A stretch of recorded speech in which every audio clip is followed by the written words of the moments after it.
नमस्कार।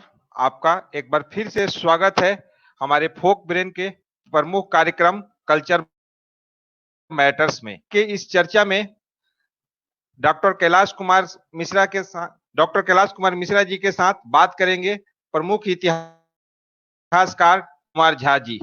और आज का विषय रहेगा भारतीय इतिहास लेखन में भ्रांतियां।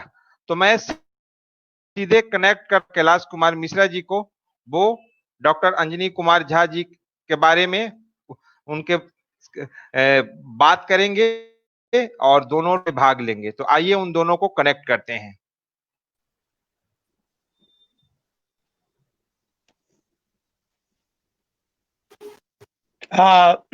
धन्यवाद मुकेश। दोस्तों, कल्चर मैटर्स में आप फोक ब्रेन के इस पेज पर आप सभी का स्वागत है। और आज हम एक बहुत ही ज्वलंत विषय को लेकर आए हुए हैं। हमारा विषय है कि इतिहास लेखन की भ्रांतियां। आजादी के 74 साल हो गए, हमने इतिहास लिखे, इतिहास का पुनर्लेखन हुआ, फिर लिखा। बहुत सारी भ्रांतियां थी, हम बाद में फंस गए, इतिहास भ्रांतियों में फंसा रहा। हाँ, इतिहास एक विज्ञान है और विज्ञान को किसी भी बात से, किसी भी छद्म से ऊपर उठ के यथार्थ की बात होनी चाहिए और उस यथार्थ पे हम जीते हैं। तो आज जो हमारे वक्ता हैं वो है डॉक्टर अंजनी कुमार झा। डॉक्टर अंजनी कुमार झा बहुत ही अपने जमाने के पटना यूनिवर्सिटी के इतिहास विभाग के बहुत ही मेधावी छात्र रहे हैं। इतिहास में ही इन्होंने पीएचडी किया है और इतिहास इन्होंने पढ़ाया भी है और उसके साथ बहुत सारे एनजीओ और बहुत सारे सोशल एक्टिविटीज में इन्होंने काम किया है। और इतिहास से एक छोटी सी यात्रा, जो बृहत यात्रा है, उनका इकोनॉमिक्स में है, अर्थशास्त्र में है। और अर्थशास्त्र में भी इन्होंने बहुत अच्छा काम किया है, डेटा मैनिपुलेशन का काम किया है, डेटा एक्सप्लेनेशन का काम किया है। अर्थशास्त्र के विभिन्न विषयों पर इन्होंने अपना कलम चलाया है और इनकी अपनी एक संस्था भी है विकास की। और ये फिलैंथ्रोपिस्ट हैं, ये एक्टिविस्ट हैं, ये ह्यूमन राइट एक्टिविस्ट हैं और बहुत सारी चीजें हैं जो समग्रता से देखने की जरूरत है। और सबसे बड़ी बात है कि भारत में जो उथल पुथल हो रहा है, भारत में जो विकास की जो बात चल रही है, उसके ये सजग प्रहरी हैं। बहुत उसमें ये एक्टिव रहते हैं और बड़ी ही बेलाग लिखते हैं। इनको कोई लोभ लालच नहीं है, जो मन में आता है सत्य को उसको ये उसके साथ चलते हैं। तो जो इतिहास लेखन की जो भ्रांतियां हैं, एक ऐसा विषय है, ये जरा चैलेंज का विषय है। और हमें कहा गया कि फेसबुक पर ऐसा नहीं होना चाहिए, लेकिन मुझे लगता है कि सोशल साइट एक ऐसी नेसेसिटी है जिसको हमें स्वीकार करने की जरूरत है। और इस साइट में बात नहीं चलता। बात इसलिए नहीं चलता कि अगर हमारे वक्ता कुछ गलत बोलेंगे तो हमारे जो श्रोता हैं, जो उसको सुनने वाले हैं, जो नेटिजन्स हैं, वो हमें करेक्शन के लिए खड़े हैं। तो यहाँ नेटिजन्स पर हमारा कंट्रोल नहीं है, इसके यूजर्स पे हमारा कंट्रोल नहीं है। यूजर्स चारों दिशाओं से उनका द्वार खुला हुआ है। इसे साइबर पब्लिक स्पेस, ये जो हबरमास का जो third generation of civil society और पब्लिक स्पेस की बात है, ये इस साइबर पब्लिक स्पेस। तो उस स्पेस पे हम लोग हैं और उस स्पेस पर सत्य को हम लोग निखार सकते हैं, उसको खोज सकते हैं, उसकी बात करते हैं, उसका ओनियन पेलिंग कर सकते हैं, उसके एक एक छिलके को उतार सकते हैं। तो इसीलिए आज के कार्यक्रम में हमने डॉक्टर झा को बुलाया। और डॉक्टर झा साहब, आपका बहुत बहुत स्वागत है इस फोक ब्रेन पेज पर। आप हमारे गार्जियन समान हैं और आपको सुनना, आपको पढ़ना और आपको जानना बहुत अच्छा लगता है। आपका स्वागत है। धन्यवाद। धन्यवाद। नमस्कार। फेसबुक लाइव पर फोक ब्रेन के कल्चर मैटर्स लाइव प्रोग्राम में हम उपस्थित सभी श्रोताओं का हार्दिक अभिनंदन करते हैं और जो उपस्थित होने वाले हैं, अभी तक नहीं वो जुड़ पाए हैं, उन सबों का हम एडवांस में स्वागत करते हैं, अभिनंदन करते हैं। फोक ब्रेन के विद्वान सीईओ डॉक्टर कैलाश कुमार मिश्रा, जिन्होंने मेरे बारे में बहुत कुछ कह दिया है अभी, ने मुझे इस विषय पर, इतने महत्वपूर्ण विषय पर जो थोड़ा संवेदनशील विषय है और बहुत ही प्रासंगिक है आज के इस संदर्भ में, जबकि भारत में बहुत कुछ उथल-पुथल हो रहा है, वैचारिक उथल-पुथल हो रहे हैं। तो मैं क्या सही है, क्या गलत है, कनेक्ट ये कर समझ में कैलाश मिश्र जी, डॉक्टर अंजनी नहीं कुमार आता। झा जी के बारे में बात करेंगे दोबारा है। और दोनों अच्छा, भाग लेंगे। हाँ, आइए उन दोनों तो को मैं कह रहा कनेक्ट करते था हैं। कि बहुत ही महत्वपूर्ण और बड़ा संवेदनशील विषय है। अभी भारत में, हमारे देश में कुछ वैचारिक इस तरह से उथल-पुथल हो रहे हैं, क्या सही, क्या गलत, ये समझ नहीं आ रही है। कोई अपने को गलत नहीं कहता और दूसरे को गलत ठहराने की कोशिश कर रहे हैं। तो ऐसे में इतिहास लेखन में जो भ्रांतियाँ हैं, उस पर एक लेक्चर देने के लिए मुझे आपने इनवाइट किया। एक्स्ट्रा तो एक कनेक्ट कर कैलाश मिश्र जी, डॉक्टर अंजनी कुमार झा जी के बारे में जी, पहले बोला तो वही बात आ रही है। हाँ, बोले हैं। तो ये मुझे इनवाइट किया है डॉक्टर कैलाश, जो फॉक्स ब्रेन के माध्यम से भारतीय संस्कृति, कला, चित्रकला और विभिन्न विधाओं में जो सराहनीय इन्होंने आर्काइवल प्रयास कर रहे हैं, इनका ये सार्थक प्रयास सफल हो और इसको इसके संरक्षण में इनकी महत्वपूर्ण भूमिका बनी रहे, ये मेरी शुभकामना है। तो मित्रों, आज का विषय है भारतीय इतिहास लेखन में भ्रांतियाँ। सबसे पहले मैं बता दूं कि मैं अपने को बड़ा इतिहासकार होने का दावा नहीं करता। हाँ, मैं समाज विज्ञान का एक जिज्ञासु छात्र अवश्य हूँ और हर चीज को जानने की ख्वाहिश रहती है, उसके लिए मैं प्रयास करता हूँ। यहाँ उपस्थित लोगों में कई बड़े इतिहास के विद्वान भी होंगे, उनके लिए ये व्याख्यान कोई नई चीज लाने वाली बात नहीं होगी, लेकिन बहुत सारे छात्र होंगे या कुछ ऐसे लोग होंगे जो इतिहास नहीं पढ़ पाए या उनको अभिरुचि नहीं थी या उनको जरूरत नहीं थी, तो उनके लिए एक लगेगा कि जो विषय बार-बार उठता है कि उन्होंने ये कहा, प्राचीन भारत में ऐसा था, मध्यकाल में ये हुआ, क्या हुआ? तो ये बहुत सारे विवाद उठते हैं, ऐसा क्यों हो रहा है? इसीलिए यह विषय उनके लिए ज़्यादा जो प्रासंगिक होगा। किस तरह से भ्रांतियाँ आई, क्यों आई, कैसे आई और उसके पीछे क्या कारण थे और उसमें इस भ्रांतियों ने हमारे भारतीय इतिहास लेखन का किस तरह इंटॉक्सिफिकेशन किया है, उसका एक प्रमाण और एक विंडो सर्वे हम करेंगे। देखिए,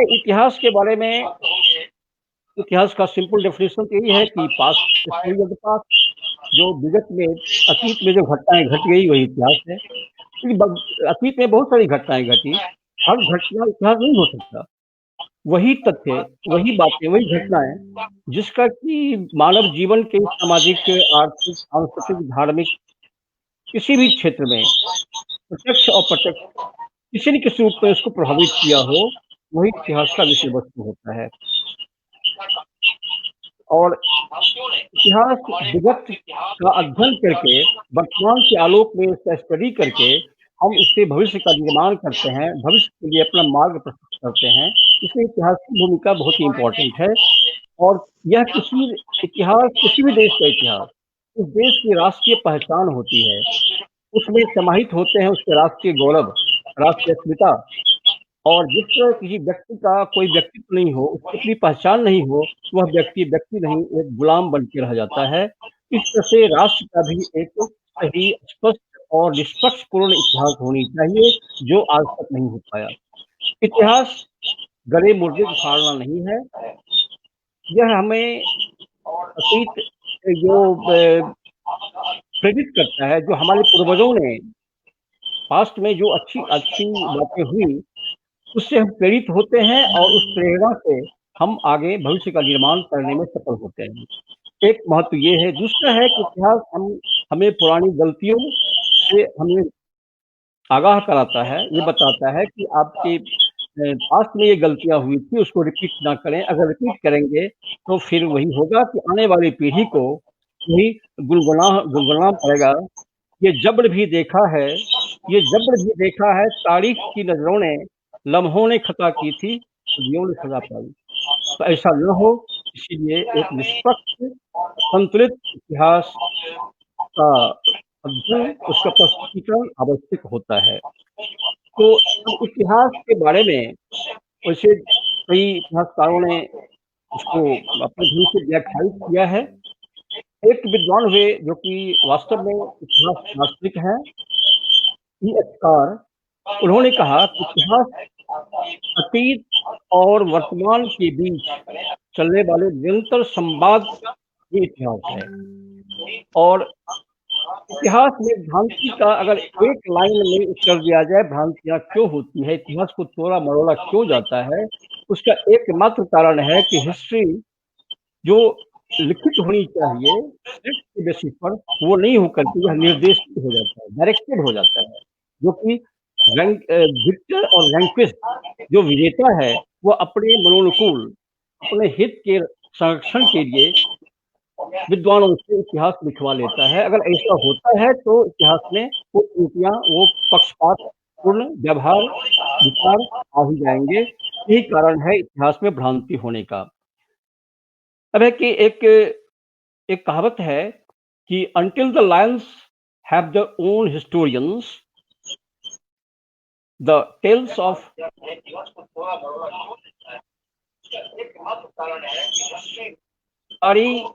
वो शिकार जो होता है, जो लायन है, उसका अपना इतिहासकार नहीं है, तो हमेशा शिकार में जो शिकारी जो है उसी के का गौरवगान होगा। ये होता रहा है, ये स्वाभाविक भी है। मार्टिन लूथर ने कहा था कि इतिहास का हमारे ऊपर क्या प्रभाव पड़ता है, इसकी बात से समझ सकते हैं।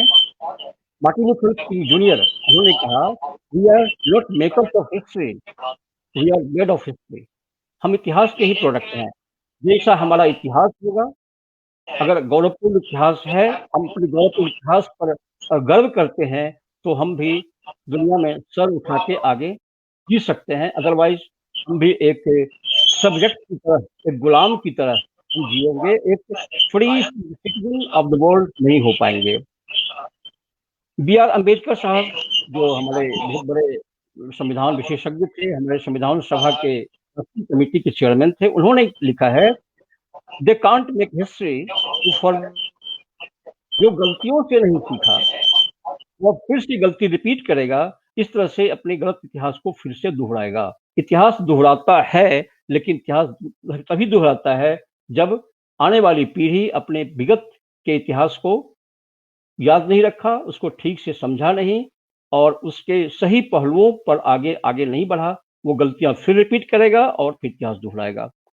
हिस्ट्री हमेशा गलत लिखा गया और इसलिए कुछ लोग इसको डेविल्स स्क्रिप्चर भी कहते हैं, डेविल्स स्क्रिप्चर हिस्ट्री को। और कुछ लोगों ने कहा है कि history is nothing but A pack of tricks played on the dead and history becomes what historians interpret.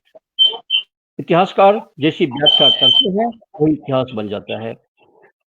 अब इंडियन हिस्टोग्राफी में, भारतीय इतिहास लेखन में जो भ्रांतियां आई है, उसको समझने के लिए हम थोड़ा ये बताएं कि इतिहास लेखन में कई वैचारिक धाराएं आई, जिसमें कि प्रमुखतः हम अभी 3-4 धाराओं का ही जिक्र करेंगे, जिसने अलग अलग चश्मे से इतिहास को देखा। सबसे पहले 1757 में मुगल साम्राज्य के पतन के बाद, जब ईस्ट इंडिया कंपनी अपना व्यापार बढ़ा चुका था और व्यापारी के बाद वो अपने को बदल लिया एक शासक के रूप में, ब्रिटिश शासन की स्थापना हो गई प्लासी युद्ध के बाद। उसके बाद ब्रिटिश की जरूरत थी कि इंडिया से बड़े देश जिसको उसने कॉलोनी बनाया था, उस कॉलोनी को अपने अंकुश में रखना और यहाँ के जो नेचुरल रिसोर्सेस हैं उसका मैक्सिमम यूटिलाइजेशन अपने इंडस्ट्रियल रिवोल्यूशन को कैटर करने के लिए, अर्थात भारत से कच्चे माल वो कम प्राइस पे लेके जाएं और वहां से बना करके वहां से यहाँ भारत में लाएं और उसको भारत के कोने कोने तक पहुंचाए। पूरे भारतीय बाजार, विशाल बाजार है भारत का, उस पर वो छा जाए, इस उद्देश्य से किया था। और उनको था कि यहाँ रूल करना था, तो कोई भी शासक कहीं शासन अगर करेगा तो वहाँ के सामाजिक, आर्थिक, सांस्कृतिक हर पहलुओं की जानकारी उसको होनी चाहिए। इसीलिए अब भारतीय इतिहास लेखन का कार्य प्रारंभ किया ब्रिटिशर्स ने। उसके पहले थोड़ा सा मैं ये बताऊंगा कि या उसमें ये उनके द्वारा जो इतिहास लेखन में भ्रांतियां आई, मुख्य भ्रांतियां क्या क्या हैं, उसका मैं एक संक्षिप्त थोड़ा विवरण कर दूं। जैसे भ्रांतियां ये थी कि पहले उन्होंने कहा, सबसे बड़ी बात तो ये कह दी कि ancient Indians had no sense of history, उनमें इतिहास बोध है ही नहीं। उन्होंने जो कुछ भी लिखा वो इतिहास नहीं है, मियर मिथ्स एंड लीजेंड्स है, उस पर भरोसा, वो डिपेंडेबल नहीं है, उसको इतिहास नहीं कह सकते।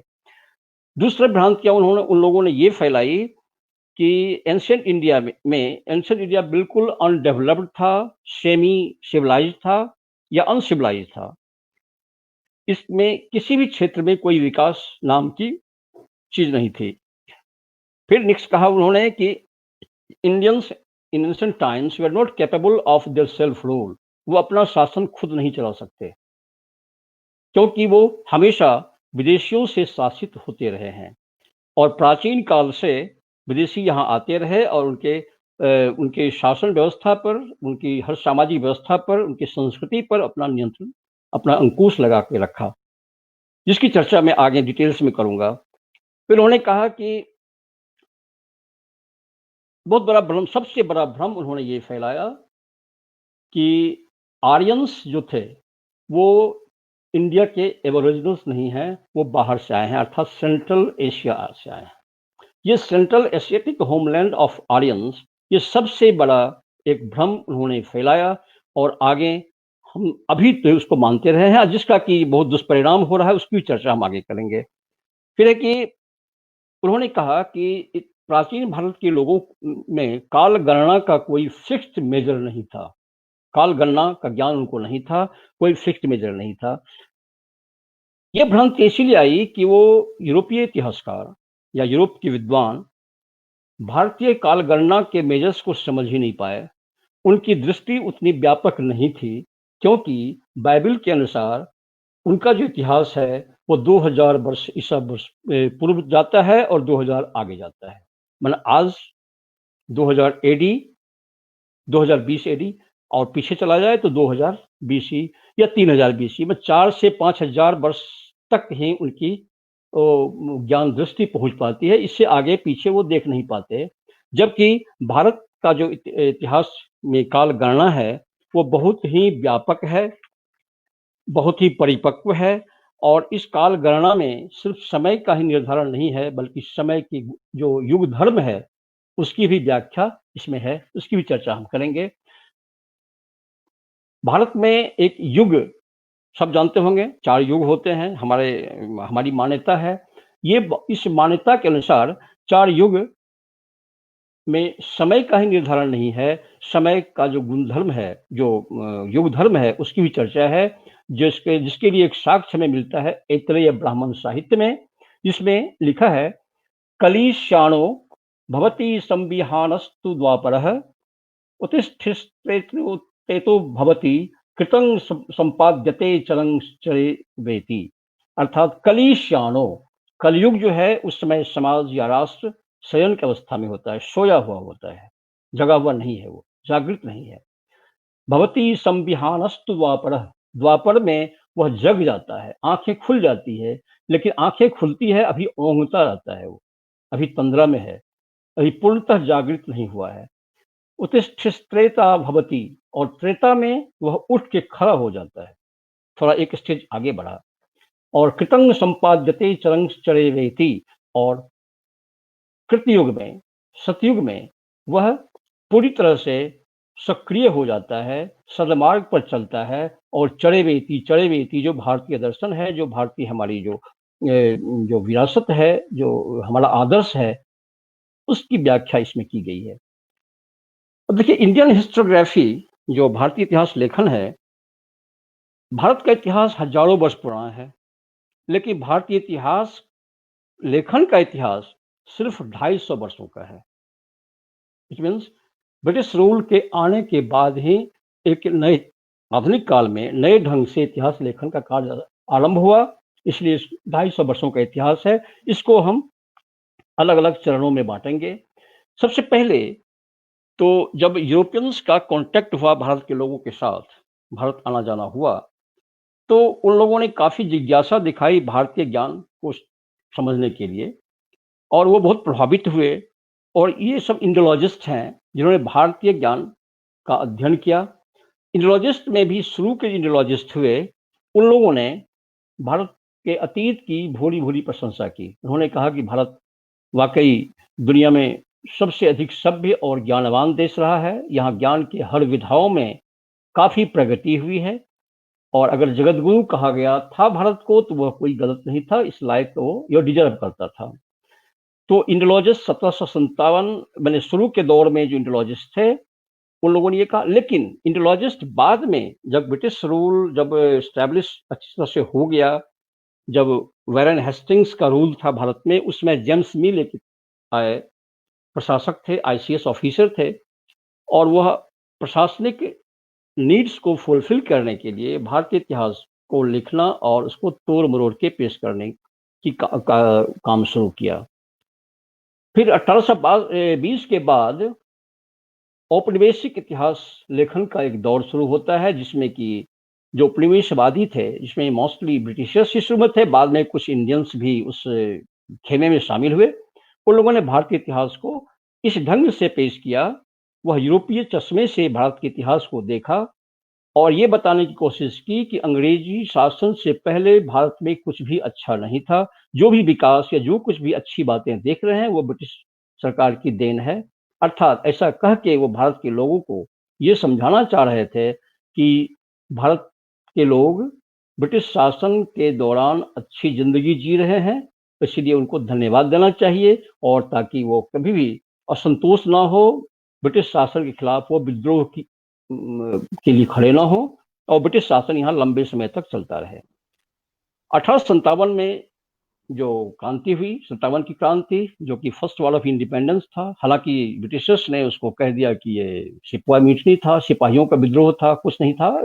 ब्रिटिश आर्मी में थोड़ा जो असंतोष था उनकी सैलरी के लिए, उनके अलावेंसेस या प्रमोशंस, इसके लिए विद्रोह हुआ, या ब्रिज कार्टी जो इशू है इमीडिएट कॉज बना था। इतना ही कह के वो इस क्रांति के इम्पोर्टेंस को, उसके इफेक्ट को, उसकी व्यापकता को अंडरमाइन करने की कोशिश की। हालांकि बाद में हमारे वी.डी. सावरकर जैसे क्रांतिकारी विचारक इतिहासकार हुए, जिन्होंने वो पुस्तक लिख करके प्रमाणित कर दिया कि यह कोई सिपाही विद्रोह नहीं था, ये एक राष्ट्रीय आंदोलन था जो राष्ट्रीय भावना से प्रेरित होकर के भारत के हिंदू, मुसलमान सबों ने पूरे राष्ट्रीय स्तर पर उसको लड़ा था, और इसका बहुत ही व्यापक प्रभाव पड़ा था उस पर। उसके बाद फिर राष्ट्रवादी इतिहासकार का दौर चलता रहा। 1947 में आज़ादी मिल गई, लेकिन आज़ादी मिलने के बाद अब राष्ट्रीय इतिहास लेखन का वो प्रासंगिकता थोड़ी कम नजर आने लगी, क्योंकि उसका मेन उद्देश्य था राष्ट्रीय आंदोलन को प्रगति, उसको स्पीड देना, उसको और आगे उत्तेजित करना। राष्ट्रीय आंदोलन सफल हो चुका था गांधी के नेतृत्व में, और हमारे लाखों क्रांतिकारियों की शहादत से जो हमें आज़ादी मिल गई थी, तो अब उसका वो प्रासंगिकता उससे थोड़ी कम हुई। तो इसी समय एक नए स्कूल्स ऑफ हिस्टोरियंस का अभ्युदय होता है भारत में, वो they are known as Marxist historians. जो मार्क्सवाद एक नए क्रांतिकारी सिद्धांत के रूप में दुनिया में उभरा, और Marxism become fashion of the age. हर आदमी तो अपने को मार्क्सिस्ट कहना एक गर्व की बात समझने लगा था। मुझे याद है, मैं भी जब पटना यूनिवर्सिटी में पढ़ता था, बीए में और एमए में, तो वहाँ एक यूनिवर्सिटी के सामने एक बहुत बड़ी दुकान है पुस्तक की, जिसमें जो लेफ्टिस्ट जो मार्क्सिस्ट साहित्य मिलते हैं, बहुत कम प्राइस में मिलते थे। वहाँ डेली जाना, एक आध घंटे वहाँ रहना, और वहाँ पर उस समय शहर के जो मार्क्सिस्ट थिंकर्स, प्रोफेसर्स, टीचर्स जो भी थे, उनसे भी भेंट हो जाती थी, हो जाता था। एक फैशन बन गया था, हर बात को उसी मार्क्सिस्ट चश्मे से देखने की आदत सी हो गई हमें। इन्होंने दावा किया कि हम दलितों, पिछड़ों, कमजोर और वंचित लोग जो है, जो एक्सप्लॉइटेड रहे हैं, जो हाशिए पर हैं, मार्जिनलाइज्ड पीपल हैं, हम उनकी भलाई के लिए, उनके लिए इतिहास हम लिख रहे हैं। जो भारतीय इतिहास में जिनको एक सम्मानजनक स्थान नहीं मिला, हम उसके लिए संघर्ष करते हुए इतिहास लिख रहे हैं। लेकिन ये जो मार्क्सिस्ट हिस्टोरियंस हुए, इन्होंने बड़े ही कैची स्लोगन्स, बहुत ही ऑर्नामेंटल लैंग्वेजेस में लिख रहे हैं और काफ़ी उनकी चर्चा भी हो रही है। आप सब जानते ही होंगे, अभी भी आपके दिल्ली में जो एक यूनिवर्सिटी है, वो इसका एक केंद्र बना हुआ है, जो किस तरह की विवादास्पद वो एक्टिविटीज़ में या कैंपेन में लगे रहते हैं, इन लोगों ने लिखा। और अगर सच पूछा जाए तो भारतीय इतिहास का सबसे अधिक विकृतीकरण इन्हीं मार्क्सिस्ट हिस्टोरियंस ने किया है। हालांकि मैंने बहुत पढ़ा है उनको और मैं काफ़ी उनके लिए ग्रेटफुल हूँ कि उनसे बहुत ज्ञान भी मिला, लेकिन अब समझ में आती है कि उन्होंने इतिहास में तथ्यों को तोड़-मरोड़ कर पेश किया। देखिए, हिस्ट्री में कोई फैक्ट जो होता है वो सेम होता है, चाहे कॉलोनियलिस्ट लिखें या नेशनलिस्ट लिखें या मार्क्सिस्ट लिखें, फैक्ट तो फैक्ट है, वही रहेगा। लेकिन फैक्ट को देखने का नज़रिया अलग हो सकता है, उसकी व्याख्या अलग ढंग से की जा सकती है। तो अब मैं इसी संदर्भ में, इसी लाइट में अब आपको फिर से डिटेल से बताता हूँ कि पहला जो दौर था, जो इंडोलॉजिस्ट का, मतलब कॉलोनियल जो राइटर्स थे, उसी में इंडोलॉजिस्ट का जो दौर था, इसमें 2 फेज बताया था मैंने, अर्ली फेज और लेटर फेज। अर्ली फेज में वो लोग इंडोलॉजिस्ट थे, यूरोपियन स्कॉलर्स थे, जिन्होंने भारत के अतीत को अच्छा माना, गौरवपूर्ण माना था। तो उसमें कुछ नाम आते हैं, जिसमें एक है डेमेट्रियस गिलानोस। ये ग्रीस के थे, वो आए यहाँ 47 ईयर्स तक भारत में रहे, कुछ दिन कलकत्ता में रहे, शिक्षण का काम किया, प्राइवेट ट्यूटर की तरह पढ़ाया। उसके बाद बनारस में आए, वहाँ पर संस्कृत के पंडितों के संपर्क में बहुत कुछ सीखा, पढ़ा और भारत के प्राचीन साहित्यों का अध्ययन किया, उसका अनुवाद भी किया और यहाँ से पूरा ज्ञान का भर के यहाँ से ले गए और वहाँ जाके उन्होंने प्रचारित किया कि भारत का अतीत वाकई बहुत ही स्वर्णिम रहा है, ज्ञान के क्षेत्र में भारत अग्रणी रहा है। इसके बाद दूसरे जो हिस्टोरियंस हैं, वो उन्होंने ये भी कह दिया था कि भारत से जो यूरोप में आए विद्वान, उन्हीं से यूरोपीय सभ्यता आगे बढ़ी, अर्थात भारत के लोग ही यूरोपीय सभ्यता के जनक हैं, उनका ये कहना था। फिर एक हिस्टोरियन वहाँ पर जर्मनी में एक शहर है, छोटा शहर जेना शहर, जो कि सेंटर ऑफ इंडोलॉजी, माने भारत के बारे में अध्ययन करने का एक प्रमुख केंद्र रूप में उभर गया और इसी जगह से बाद में रोमांटिक मूवमेंट भी स्टार्ट हुआ। इस मूवमेंट का उद्देश्य था ये बताना कि अतीत में घटी जो ऑब्सोलेट, आउटडेटेड फैक्ट्स हैं, उसको रिजेक्ट करो और रेशनल बेसिस पर जो सच है उसको एक्सेप्ट करो। फ्रांस में एक दार्शनिक हुए वोल्टेयर, सब नाम जानते होंगे इनका, बहुत ही उच्च कोटि के दार्शनिक थे, जिन्होंने फ्रांस की क्रांति में इनका बहुत बड़ा योगदान था। इनके वैचारिक आंदोलन से इनका प्रभाव बहुत अधिक पड़ा था। उन्होंने कहा कि ज्ञान के विभिन्न क्षेत्रों में, सामाजिक, आर्थिक, सांस्कृतिक, धार्मिक, हर क्षेत्र में भारत दुनिया का सर्वश्रेष्ठ दिख रहा है। ये वोल्टेयर ने कहा था। ये इंडोलॉजिस्ट का जो परसेप्शन अबाउट इंडिया बहुत ही अच्छा था शुरू में, लेकिन वह बहुत जल्द ही बदल गया।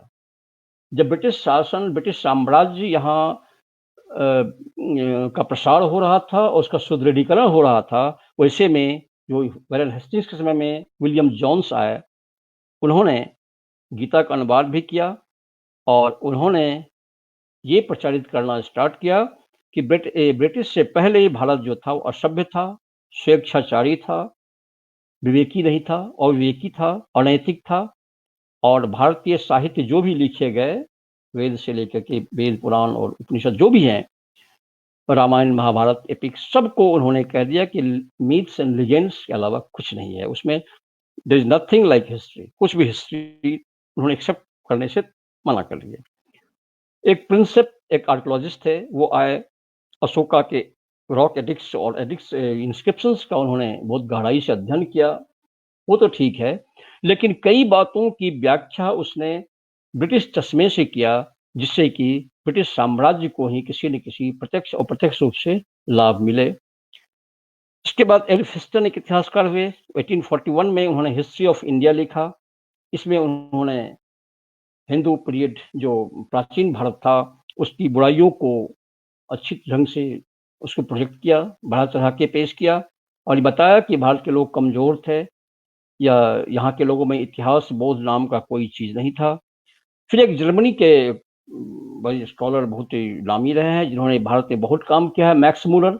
उन्होंने भाषा पर बहुत काम किया है, हमारे मैथिली पर भी उनका बहुत ही अच्छा अध्ययन है। उन्होंने एक थ्योरी दिया, वही central Asiatic home of Aryans. ये सबसे बड़ा भ्रम फैलाया जिसने पूरे इतिहास को विकृत करने का एक आधार तैयार कर दिया। इसके पीछे मंशा ये था कि आप जानते हैं शुरू से यूरोपियंस जो हैं भारत में एक ये डिवाइड एंड रूल की पॉलिसी उनकी रही थी। तो उन्होंने ये दिखाने की कोशिश की कि भारत के जो द्रविड़ हैं उन द्रविड़ों को आर्यों ने परास्त करके दक्षिण की ओर धकेल दिया, यहाँ के वनवासियों को जंगल में धकेल दिया, यहाँ की वंचित जो लोग थे वो सब उनको दबा करके आर्यंस ने अपने राजनीतिक सत्ता और अपनी सांस्कृतिक वर्चस्व भारत में स्थापित कर दिया। ये बहुत बड़ा भ्रम है और इसका परिणाम अभी भी यदा कदा आपको देखने में कभी द्रविड़ आंदोलन के रूप में, कभी जनवासी आंदोलन के रूप में वो देखने को मिलते रहता है। उसकी नींव वहीं पर रख दी गई थी। फिर आए विंसेंट स्मिथ, बहुत अच्छी इनकी किताब है ऑक्सफोर्ड हिस्ट्री ऑफ इंडिया जो 5 वॉल्यूम में है। इन्होंने भी वही कह दिया कि भारत अति पिछड़ा था और इनके लेखनी का मुख्य पर्पस यही था ये साबित करना कि ब्रिटिश रूल इंडिया की फेवर में है, इंडियन के इंटरेस्ट में है और यह ऐसा कह के वह ब्रिटिश रूल इन इंडिया को जस्टिफाई किया। ये उनके औचित्य को बताया कि बिल्कुल उचित है, इंडिया के हक में है। पर्सिवल स्पेयर्स उन्होंने भी वही कहा कि अतीत पिछड़ा था, अविकसित था, असभ्य था, शासन करने का ज्ञान नहीं था भारतीयों को और वो भी ब्रिटिश रूल को ही जस्टिफाई करने का उद्देश्य उनका था। जॉन सेली एक इतिहासकार हुए, उन्होंने तो भारत की सामाजिक और सांस्कृतिक एकता को ही ठुकरा दिया कि भारत में कभी सामाजिक सांस्कृतिक एकता नहीं रही। यहाँ राष्ट्र, राष्ट्रवाद, राष्ट्रीयता, राष्ट्र नाम की कोई चीज नहीं थी। India was just मियर geographical expression, एक भौगोलिक अभिव्यक्ति के अलावा भारत कुछ नहीं था। वो ये नहीं देख पाए कि हमारे वैदिक साहित्यों में भी राष्ट्र की चर्चा, राष्ट्रवाद की चर्चा, राष्ट्र प्रेम की चर्चा है। वो उनको देखने का अवसर नहीं था या जानबूझ के उन्होंने अंदाज किया। वो कहीं नहीं पढ़े या नहीं समझ पाए कि पुत्रो हम पृथ्व्यास्ते या जननी जन्मभूमिश्च स्वर्गादपि गरीयसी, ये हमारे भारतीय ज्ञान परंपरा का एक आदर्श वाक्य है जिस पर कि हम हजारों वर्षों से गर्व करते रहे हैं। फिर उन्होंने कहा कि यहाँ शासन करने का कोई ढंग नहीं था, कोई राष्ट्रवाद। तो इसमें एक अर्थशास्त्र जो कौटिल्य ने लिखा था उसमें उन्होंने राज्य के सिद्धांत दिए, 7 तत्व, सप्तांग सिद्धांत, सप्तांग theory of state, 7 elements of state.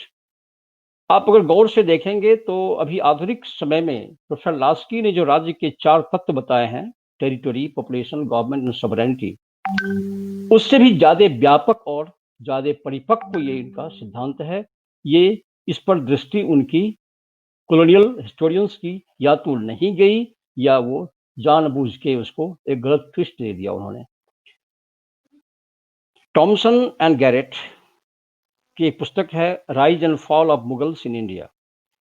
उन्होंने प्री ब्रिटिश टाइम्स को, प्री ब्रिटिश इंडिया को पूर्णतः पिछड़ा, अविकसित, असंगठित और स्वशासन के लिए, सेल्फ रूल के लिए पूर्णतः सर्वथा अयोग्य उन्होंने घोषित कर दिया। ये कुछ नहीं था और यही सब जो गलत चीजें कॉलोनियल राइटर्स ने लिखा, ऐसा नहीं है सब गलत ही लिखा, कुछ अच्छी बात भी लिखे उन्होंने, इन सबों को हम आगे भी पढ़ते रहे और यही घूंटी हमें पिलाई जाती रही। और आप जानते हैं कि जब हम history, we are made of history, तो हम जैसा पढ़ेंगे वैसा ही हमारा संस्कार होगा। और आज अगर सच में ये कहना गलत नहीं होगा कि हमारे यहाँ जो इतने जो राष्ट्रीयता, सांप्रदायिकता और अराजकता की बात हो रही है, ये विदेशी हैं, वो विदेशी हैं, ये उनका उससे प्रेम है, ये सारी बातें जो है इसकी एक वैचारिक पृष्ठभूमि इस कॉलोनियल हिस्टोरियंस ने तैयार कर दी थी। इन सबों को सहयोग मिल रहा था। एक तो मैकॉले, सब जानते होंगे, सब इस बात से परिचित हैं और हम उसकी दिन रात निंदा करते हैं कि मैकॉलियन एजुकेशन ने इंडिया को बर्बाद किया, लेकिन हम उसी मैकॉलियन एजुकेशन को अभी भी ढोए चले जा रहे हैं। थोड़ा सा चेंज समय समय पर चेंज होता रहा, एजुकेशन पॉलिसी बनती रही, अभी एक सप्ताह पहले भी बन गई, ऐसे ही बनती रहेगी, लेकिन उसके मूल में जो मैकॉलियन का जो सिद्धांत था, जो बहुत ज़्यादा हम पश्चिम का अंधानुकरण करने की प्रवृत्ति आई थी, वो आज तक नहीं गई है। मैकॉलियन एजुकेशन सिस्टम, उसने जो theory of filtration, theory of education दिया कि ऊपर के कुछ वर्गों को अंग्रेजी शिक्षा दे दी जाए, ताकि एक अंग्रेजी प्राप्त वर्ग होगा जिसे ब्रिटिश के उसके व्यापार में, उसके शासन में उसको छोटे पदों पर कम वेतन दे करके उसको नियुक्त किया जा सके। एक तो उद्देश्य ये था, लेकिन सबसे बड़ा उद्देश्य उनका था कि to create a class of Indians who would be Indian in colour but British in spirit. जो रंग से तो भारतीय होंगे, ऐसा शिक्षा, अंग्रेजी शिक्षा प्राप्त वर्ग होगा जो जन्म से भारतीय होगा, लेकिन उसकी आत्मा, उसका दिलो दिमाग पूरी तरह से ब्रिटिश के प्रति लॉयल रहेगा। इससे ब्रिटिश साम्राज्य को एक स्थायित्व मिलेगा, निरंतरता बनी रहेगी और कोई विद्रोह की भावना नहीं आएगी। अगर हम लॉयल रहेंगे अपने शासक के प्रति तो फिर विद्रोह का कोई सवाल नहीं होता। ये उसमें फिर मिशनरीज एक्टिविटीज, जो क्रिश्चियन मिशनरीज आए यहाँ पर ईसाई धर्म का प्रचार करने के लिए, जिसको बल मिला था, एक इंग्लिश पोइट थे रुडयार्ड किपलिंग, उन्होंने एक सिद्धांत दिया, एक थ्योरी दी, व्हाइट मैन्स बर्डन, ये श्वेत लोगों का ये बर्डन है। दैट मीन्स कि वो कहना ये चाह रहे थे ब्लैक पीपल, एशिया अफ्रीका के लोग जो हैं वो असभ्य हैं, अविकसित हैं, और ये हम व्हाइट्स के ऊपर एक बर्डन है कि हम आपको सुसंस्कृत करें, सिविलाइज करें। कितनी हास्यास्पद है, एक तरफ वो हमारा शोषण कर रहे थे, हमारे अधिकारों का हनन कर रहे थे, हमारी जो नागरिक की स्वतंत्रता है वो छीन लिया था, दूसरी ओर कह रहे हैं कि घबराओ नहीं, हम हमको सिविलाइज कर रहे हैं। ये इस तरह की शिक्षा हमें दी गई और मैकॉलियन एजुकेशन ने कॉलोनियल हिस्ट्री राइटिंग्स को या कॉलोनियल माइंडसेट तैयार करने में बहुत बड़ी भूमिका निभाई। 1857 में जो क्रांति हुई, जिसको कि सावरकर साहब ने कहा कि ये फर्स्ट वॉर ऑफ इंडिपेंडेंस था, ऑफ कोर्स ये था, पूरी तरह से राष्ट्रीय भावना से ओतप्रोत होकर के भारतीयों ने भारत के विभिन्न क्षेत्रों में सभी लोगों ने, हिंदू मुस्लिम, ये हिंदू मुस्लिम एकता का एक बहुत ही बेहतरीन उदाहरण पेश किया, जिसमें कि इस विद्रोह में, इस क्रांति में अधिकांश जो क्रांतिकारी थे विभिन्न एरिया में जो लीड कर रहे थे, वो मोस्ट ऑफ देम हिंदूज थे, लेकिन उन्होंने अपना नेतृत्व सौंप दिया एक मुस्लिम जो मुगल साम्राज्य के वंश के थे, मुगल वंश के थे, बहादुर शाह जफर, जिनकी राजनीति में कम रुचि थी, फिर भी उनको बना दिया। ये हिंदू मुस्लिम एकता जो ब्रिटिश ने divide and rule policy adopt की थी, उसको उसके काट के रूप में उन्होंने ये दिया था। 57 की क्रांति तो हुई, लेकिन ऐसा नहीं कि 57 में ही पहली बार क्रांति हुई, 57 के पहले ही बहुत सारी क्रांतियां हुई, जिसमें कुछ इंपॉर्टेंट है, जैसे फकीर विद्रोह हुआ, सन्यासी विद्रोह हुआ, पागलपंथी विद्रोह था, फिर बहावी आंदोलन था, फैराजी था, कुक्का मूवमेंट, मोपला मूवमेंट, और झारखंड उस समय के बिहार में एक संथाल ट्राइबल जो मूवमेंट हुआ, बहुत ही जबरदस्त मूवमेंट था सिद्धू कानो के नेतृत्व में। इसके अलावा और कई कृषक और मजदूर विद्रोह का आंदोलन हुआ, और आज ही मैंने, शायद अभी आए हैं नहीं, एक आनंद वर्धन जी हैं, बहुत अच्छे विद्वान हैं, मेरी उनसे मुलाकात नहीं है, लेकिन उनका लेख मैं पढ़ता हूँ और बहुत ही काफी वेल रिसर्च होता है। उन्होंने भारतीय राष्ट्रीय आंदोलन में बिहार की क्या भूमिका रही थी, बिहारियों की क्या भूमिका रही थी, उसका एक संक्षिप्त में बहुत ही अच्छा लेख उनका पढ़ा मैंने आज। तो ये सारे चीज, इन सबों का कहीं उल्लेख हमें नहीं मिलता। मार्क्सवादी भी नहीं करते, उपनिवेशवादी तो करते ही नहीं थे, राष्ट्रवादी भी पूरी तरह से नहीं शायद करना चाहते हो लेकिन ना कर पाए हो। तो ये था। अब देखिए 19th सेंचुरी का सेकंड हाफ, यह एक पूरी दुनिया में एक राष्ट्रीय जागरण का समय था। एक नया उथल पुथल हो रहा था। 1789 क्रांति के बाद फ्रांस से जो इक्वलिटी, लिबर्टी एंड फ्रेटर्निटी का जो आदर्श आगे फैलना शुरू किया था, बाद में नेपोलियनिक वार्स के बाद उसको प्रसार मिला। इटली और जर्मनी का एकीकरण हो गया। इन सबों के कारण एक राष्ट्रीयता की भावना यूरोप में, विशेषकर यूरोप में और पूरी दुनिया में फैलने लगा था। 57 की क्रांति जो हुई, हालांकि इसमें इसको अंग्रेजों ने कुचल तो दिया, लेकिन इसका दूरगामी प्रभाव पड़ा, तत्कालिक प्रभाव भी पड़ा। ईस्ट इंडिया कंपनी की शासन खत्म हो गई, रूल को ट्रांसफर कर दिया गया ब्रिटिश क्राउन के अंदर। अंग्रेजों का दृष्टिकोण जो था भारत के प्रति, भारतीयों के प्रति, उसमें थोड़ा परिवर्तन आया। इससे थोड़ा उत्साहित होकर के भारत के नव शिक्षित युवा विद्वानों ने इतिहास लेखन का बीड़ा उठाया और ये सब इनको राष्ट्रवादी इतिहासकार, नेशनलिस्ट हिस्टोरियंस के रूप में हम जानते हैं। इन लोगों ने जो ब्रिटिश रूल को जस्टिफाई करने की कोशिश की थी ब्रिटिशर्स ने, उसका करारा जवाब दिया। दैट मीन्स इन्होंने ब्रिटिश रूल को अनजस्टिफाई करने की कोशिश की अपनी लेखनी से, अपनी रिसर्च के द्वारा। स्वाभाविक है कि ब्रिटिश रूल जब पक्षपात होकर के हमारे अतीत को दबा के पेश कर रहा था, तो उसकी प्रतिक्रिया में ये लोग भी थोड़ा एग्जेजरेट किए होंगे। मैं मानता हूँ इस चीज, ऐसा नहीं है कि ये पूरी तरह से पक्षपात वो किसी राग द्वेष से मुक्त रहे होंगे, इन्होंने भी कुछ किया होगा, लेकिन इन्होंने भारतीय इतिहास को भारतीय चश्मे से, भारतीय नजरिए से इन्होंने देखा, उसका अध्ययन किया। और अब जो उपनिवेशवादियों के समय जो इतिहास लिखा गया था, it was history. History means his story.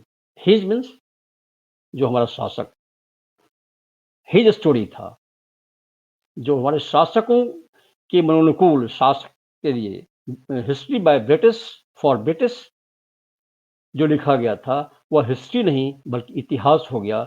इति प्लस हा प्लस अस, ऐसा ही है, as it is. That means इनका प्रयास था कि जो सच्चाई है उसको सामने लाना।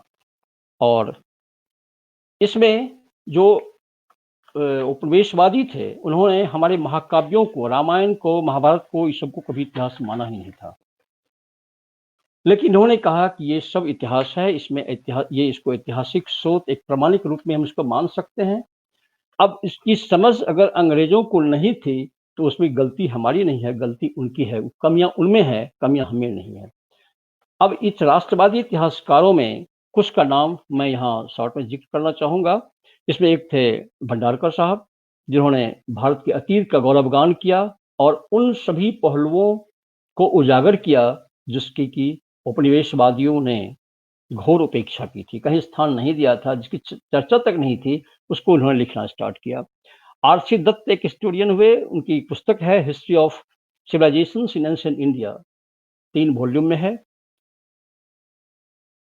इसमें भी उन्होंने भारतीय अतीत का गौरवगान किया और महाभारत की और रामायण का, महाभारत और रामायण का इन्होंने अनुवाद किया। महाराणा प्रताप जो एक राष्ट्रीय हीरो के रूप में उनका उन्होंने चित्रण किया, उन पर एक किताब लिखा, महाराणा प्रताप। फिर आर.के. मुखर्जी साहब हुए, इनकी बुक है फंडामेंटल यूनिटी ऑफ इंडिया। यह उसका जवाब था, एक सैद्धांतिक जवाब था, जिसमें कहा गया था कि इंडिया एक ज्योग्राफिकल एक्सप्रेशन है, भौगोलिक अभिव्यक्ति के अलावा कुछ नहीं है, ये राष्ट्र नाम का चीज इंडिया में कुछ नहीं है, राष्ट्रीयता नहीं। उसका जवाब दिया कि भारत के लोगों में विविधता के बावजूद एकता है, एक फंडामेंटल यूनिटी इन इंडिया है, इसको उन्होंने बताया। फिर उन्होंने 1912 में इंडियन शिपिंग कहकर एक बुक लिखी उन्होंने, Indian shipping in south east Asia और फॉरेन ट्रेड, कि भारत का विदेश व्यापार कितना समुन्नत था, कम से कम 18-19 साउथ एशियन कंट्रीज में ये व्यापार था, और इस व्यापार के माध्यम से भारत की हिंदू संस्कृति का प्रचार प्रसार इन देशों में हुआ था, जिसकी छाप अब भी देखी जाती है। जो इंडोनेशिया है, फुल्ली इस्लामिक कंट्री है, लेकिन वहाँ भी अभी भी रामायण और महाभारत की कहानियाँ प्रचलित है, घर घर में प्रचलित है। तो ये सब चीज़ इन्होंने इसमें वर्णन किया। हरप्रसाद शास्त्री एक हुए इतिहासकार, एक आर्कियोलॉजिस्ट थे।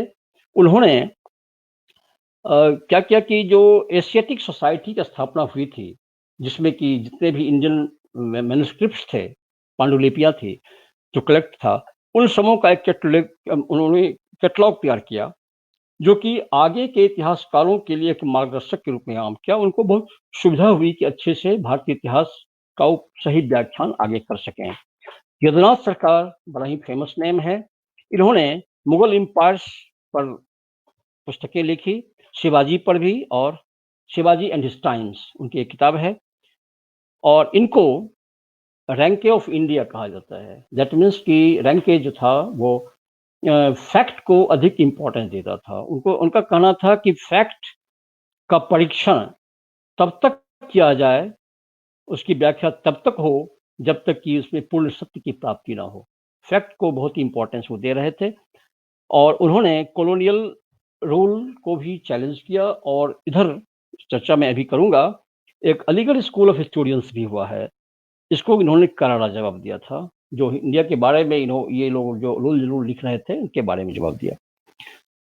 उसके बाद केपी जायसवाल, ये हिंदू पॉलिटी, इनकी बहुत ही प्रसिद्ध पुस्तक है, जो हम लोग BA में भी पढ़े थे। इसमें उन्होंने ये बताया कि जो अंग्रेज इतिहासकार जो कह रहे हैं कि भारतीयों को प्रशासन चलाने का कोई ज्ञान ही नहीं है, तो उन्होंने ये साबित कर दिया इस हिंदू पॉलिटी में, एकदम डिटेल डिस्क्रिप्शन, बिल्कुल निष्पक्ष उन्होंने लिख दिया है कि भारत के जो हिंदू रूलर्स थे, उनकी जो पॉलिटिकल एडमिनिस्ट्रेटिव सिस्टम थी, बहुत ही वेल डेवलप्ड थी। और जिस रिपब्लिक, जिस डेमोक्रेसी पर आज यूरोप गर्व कर रहा है, उसकी शुरुआत हमारे यहाँ वैशाली और कई महाजनपदों में वो रिपब्लिकन एलिमेंट्स की का प्रमाण हमें मिलता है। ये सारे हिंदू पॉलिटी बुक में उन्होंने लिखा है। A.S. अल्टेकर हुए, इनका भी पॉलिटी पर ही बहुत अच्छी बुक है, एक position of women in Hindu civilisations उनकी किताब है। फिर बाकाटकाज एंड गुप्ता एज पर उनकी बहुत ही प्रसिद्ध पुस्तक है।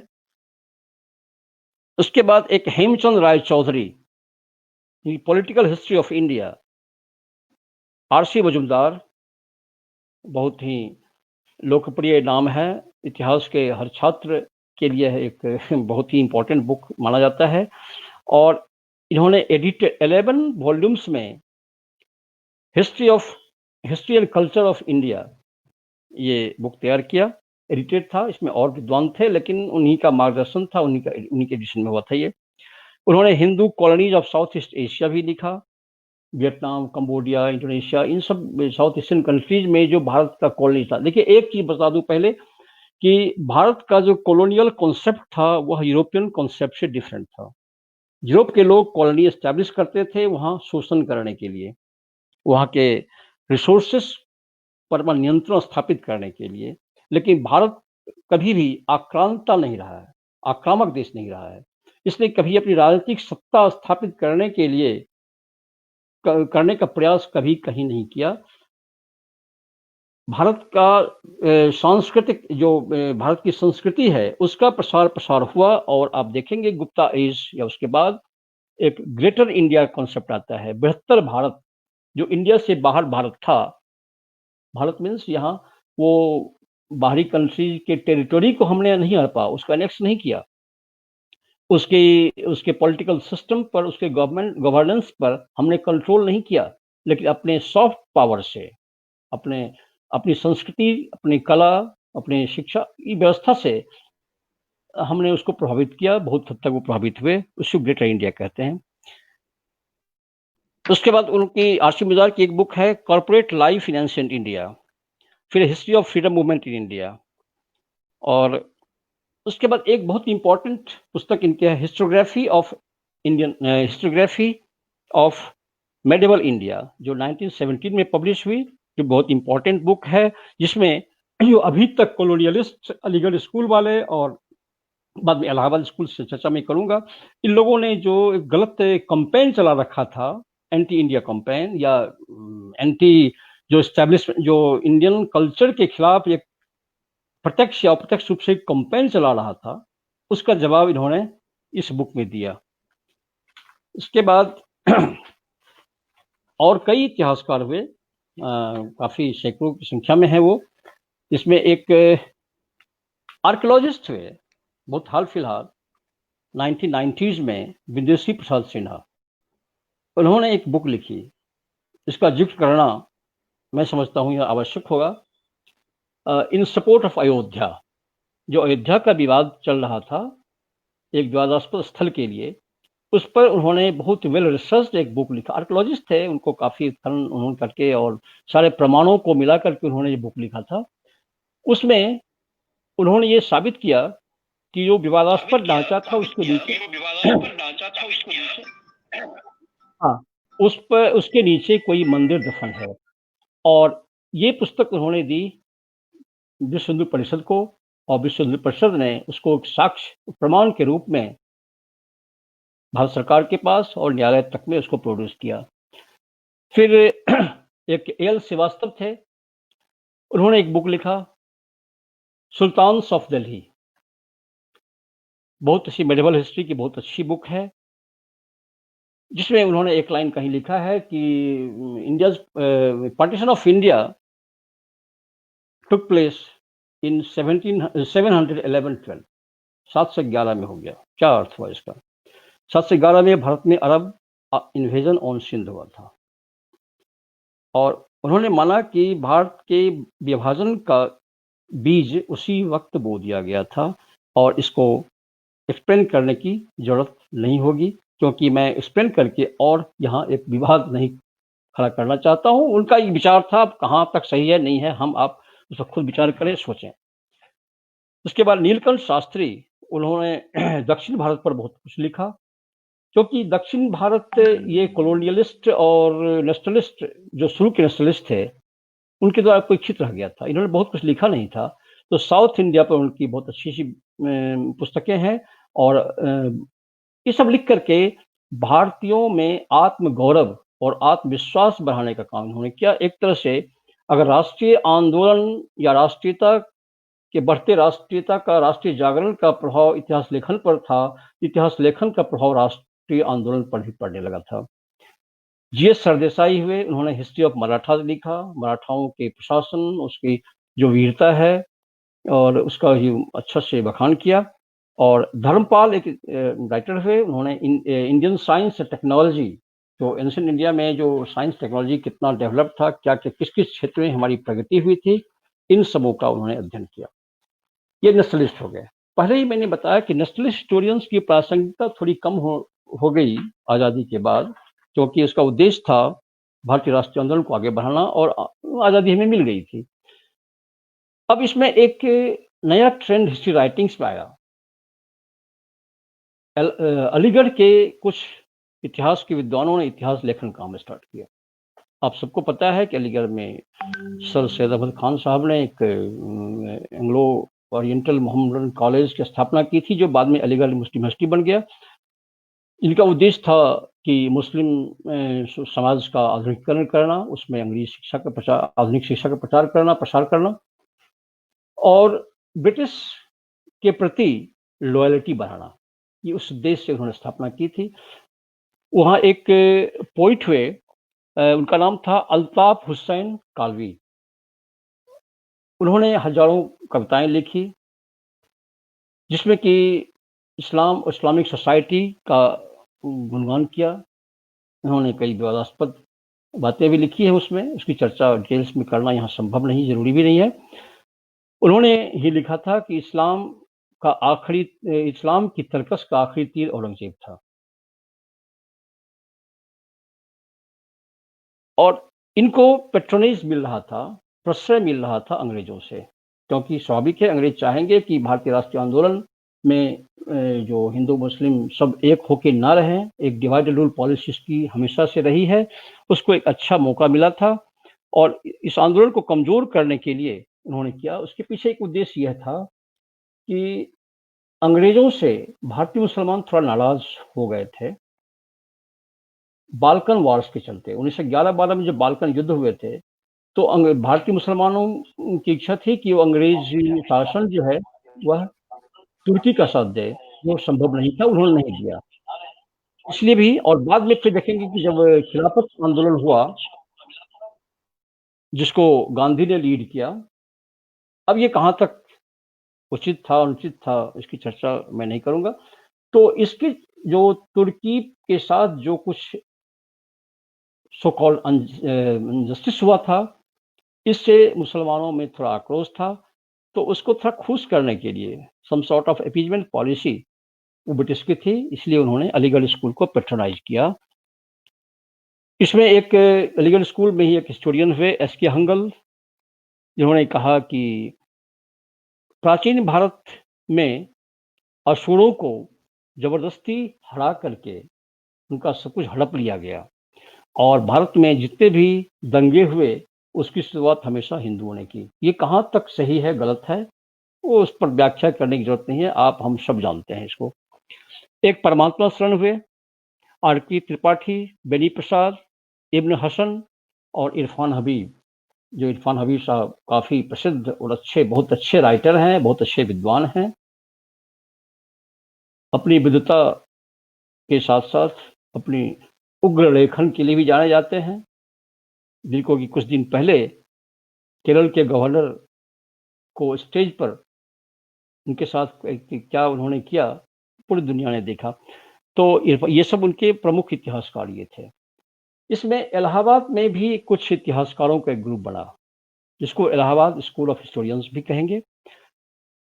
इसकी नींव रखी थी रसब्रुक विलियम्स ने, जो कि खुद एक ICS ये आए थे यहाँ, और आश्चर्य की बात यह है कि वो उनकी डिग्री MA पास भी नहीं थी और वो इलाहाबाद यूनिवर्सिटी के वो प्रोफेसर नियुक्त हुए, वहाँ के हेड भी बने और उन्होंने प्रोत्साहन देना शुरू किया जो कॉलोनियल इंटरेस्ट को सर्व करने के लिए जो लिख सकते हैं उस इतिहासकारों को, ये इलाहाबाद स्कूल हुआ। बाद में यही सब जो इतिहासकार अलीगढ़ स्कूल वाले हुए या इलाहाबाद स्कूल वाले हुए, ये सब एक तरह से घुल मिल गए, मर्ज कर गए Marxist historians of history writings में। जो मार्क्सवादी इतिहासकार हैं उनका दौर अब शुरू होता है। इसमें एक तरह से हम कह सकते हैं कि एक साम्यवाद, कम्युनिज्म एंड कम्युनलिज्म के साथ एक घालमेल, एक टैसिट एग्रीमेंट स्टार्ट हो गया और इस एग्रीमेंट का कहीं न कहीं पार्ट हमारी भारत की सरकार भी रही। उनकी क्या मजबूरी थी अंडरस्टूड है कि वो आप उसको जो कह लीजिए एक सामाजिक समरसता स्थापित करना कह लीजिए या तुष्टीकरण कह लीजिए, वोट बैंक कह लीजिए, जो भी कह लीजिए, तो इससे भारतीय सरकार का भी समर्थन और संपोषण इनको मार्क्सवादियों को मिलता रहा। आज़ादी के बाद जितने भी संस्थान थे ICHR, ICSSR, UGC या text book committees, text book लिखने का काम, सिलेबस तैयार करने का काम, ये सारे काम उनको ही दे दिए गए। ये मोस्टली सब मार्क्सिस्ट हिस्टोरियंस ने ही वो काम किया। इन्होंने बिना किसी रोक टोक के जो मन में आया वो लिखते चले गए। मैं ये नहीं कहता हूँ सारी चीज गलत ही लिखे हैं, गलत ही लिखे होंगे, लेकिन बहुत सारे विवादास्पद ऐसी ऐसी भ्रांतियां इन्होंने फैलाई जिसने भारतीय इतिहास का ही नहीं, भारतीय समाज, भारतीय राजनीति का बहुत ही हार्म किया है और उसका परिणाम हम आप सब देख रहे हैं। इससे किसी को फायदा नहीं हो रहा है, लेकिन वो अपने वैचारिक उग्रता के लिए जाने जाते हैं और कुछ राइटर्स तो इस तरह से लिखा जैसे कि वो इतिहास नहीं, किसी पॉलिटिकल पार्टी का पंपलेट या पोस्टर बना रहे हो, ऐसा भी लिखा उन्होंने। इन इतिहासकारों में हमारे प्रोफेसर R.S. शर्मा, जो हमारे बिहार के, हालांकि मैं उनका क्लास नहीं कर पाया क्योंकि मैं जब MM आया तो उस समय वहाँ से आ गए थे दिल्ली। बहुत बड़े विद्वान थे, उनका कई सेमिनार मैंने अटेंड किया, उनकी पुस्तकें पढ़ के मैंने बहुत कुछ सीखा, बहुत कुछ लिखा। वो रमला थापर हुए। जो रमला थापर जो अभी भी हैं, बहुत उच्च कोटि की राइटर हैं, उनकी लेखनी बहुत ही ज़बरदस्त है, बहुत अच्छी है, मैं बहुत उनका फ़ैन हूँ, प्रशंसक हूँ। लेकिन इस बात से इनकार नहीं कर सकते कि उन्होंने बहुत अनावश्यक विवादास्पद मुद्दों को बिना मतलब का, बिना इलॉजिकल उन्होंने आगे बढ़ाया। फॉर एग्जाम्पल, अभी रिसेंटली उन्होंने कहा, युधिष्ठिर, महाभारत टाइम्स के युधिष्ठिर, धर्मराज युधिष्ठिर थे, उनको अशोक के धम्म से प्रेरणा मिली थी। अब बताइए, अशोक कब हुए? अशोक ने अपने धम्म की नीति कब अडॉप्ट की? और अशोक ने खुद अपने एडिक्ट्स में लिखा है कि मैंने कोई नई बात नहीं कही है, जो पहले थी उसी को मैंने संगठित रूप से प्रशासन के लिए, समाज में व्यवस्था स्थापित करने के लिए, लोगों के नैतिक उन्नयन के लिए, शांति के लिए मैंने ये काम किया था। उन्होंने कह दिया कि ये अशोक के धम्म से प्रभावित थे युधिष्ठिर। डीएन झा एक बड़े इतिहासकार हुए, वो अपनी प्रसिद्धि उनको बहुत मिली, मार्क्सवादी लेखन के क्षेत्र में बहुत ही फेमस नाम है। और झा साहब ने क्या किया, जो इतिहास का थोड़ा भी ज्ञान रखते होंगे वो उनको पता होगा। एक सुमित सरकार मार्क्सवादी इतिहासकारों के खेमे में ये भी थे। डीडी कोशाम्बी बहुत बड़े नाम हैं, बहुत अच्छे इनका रिसर्च और अच्छा लेखन है। लेकिन ये मार्क्सवादी चश्मे से भारतीय अतीत को इन्होंने किया। रजनी पामदत्त, और उसके बाद एक इतिहासकारों का एक समूह, स्वनिर्मित समूह बना, जो एंटी अयोध्या कैंपेन बिना किसी मर्यादा के इन्होंने किया, और जो तथ्य नहीं था उसको भी सामने रख दिया, कोर्ट तक में चले गए। और बहुत लोगों ने इस एंटी अयोध्या कैंपेन जो चलाया था, उसमें बहुत ऐसे भी सो कॉल्ड इतिहासकार हुए जो रिसर्च स्कॉलर्स थे, अपने गुरुओं के संरक्षण या निर्देशन में उन्होंने ऐसे ऐसे साक्ष्य प्रोड्यूस किए जिसे कोर्ट ने भी नहीं माना और उन्होंने भी स्वीकार किया। उसमें कई ऐसे राइटर्स हुए जो कभी अयोध्या विजिट करने भी नहीं गए। ऐसे कई राइटर्स हुए जो भारतीय प्राचीन शास्त्र के आधार पर अपने तर्क दिए, और उन्होंने वेद या पुराण या मनुस्मृति या कोई भी रामायण महाभारत को देखा भी नहीं। इन्हें संस्कृत का ज्ञान भी नहीं था, ना पर्शियन का ज्ञान था। उन्हें न्यूज़पेपर क्लिपिंग्स या टीवी न्यूज़ सुन करके अपना ऐतिहासिक व्याख्यान कर दिया कि वो ये था, मंदिर नहीं था, ये नहीं था।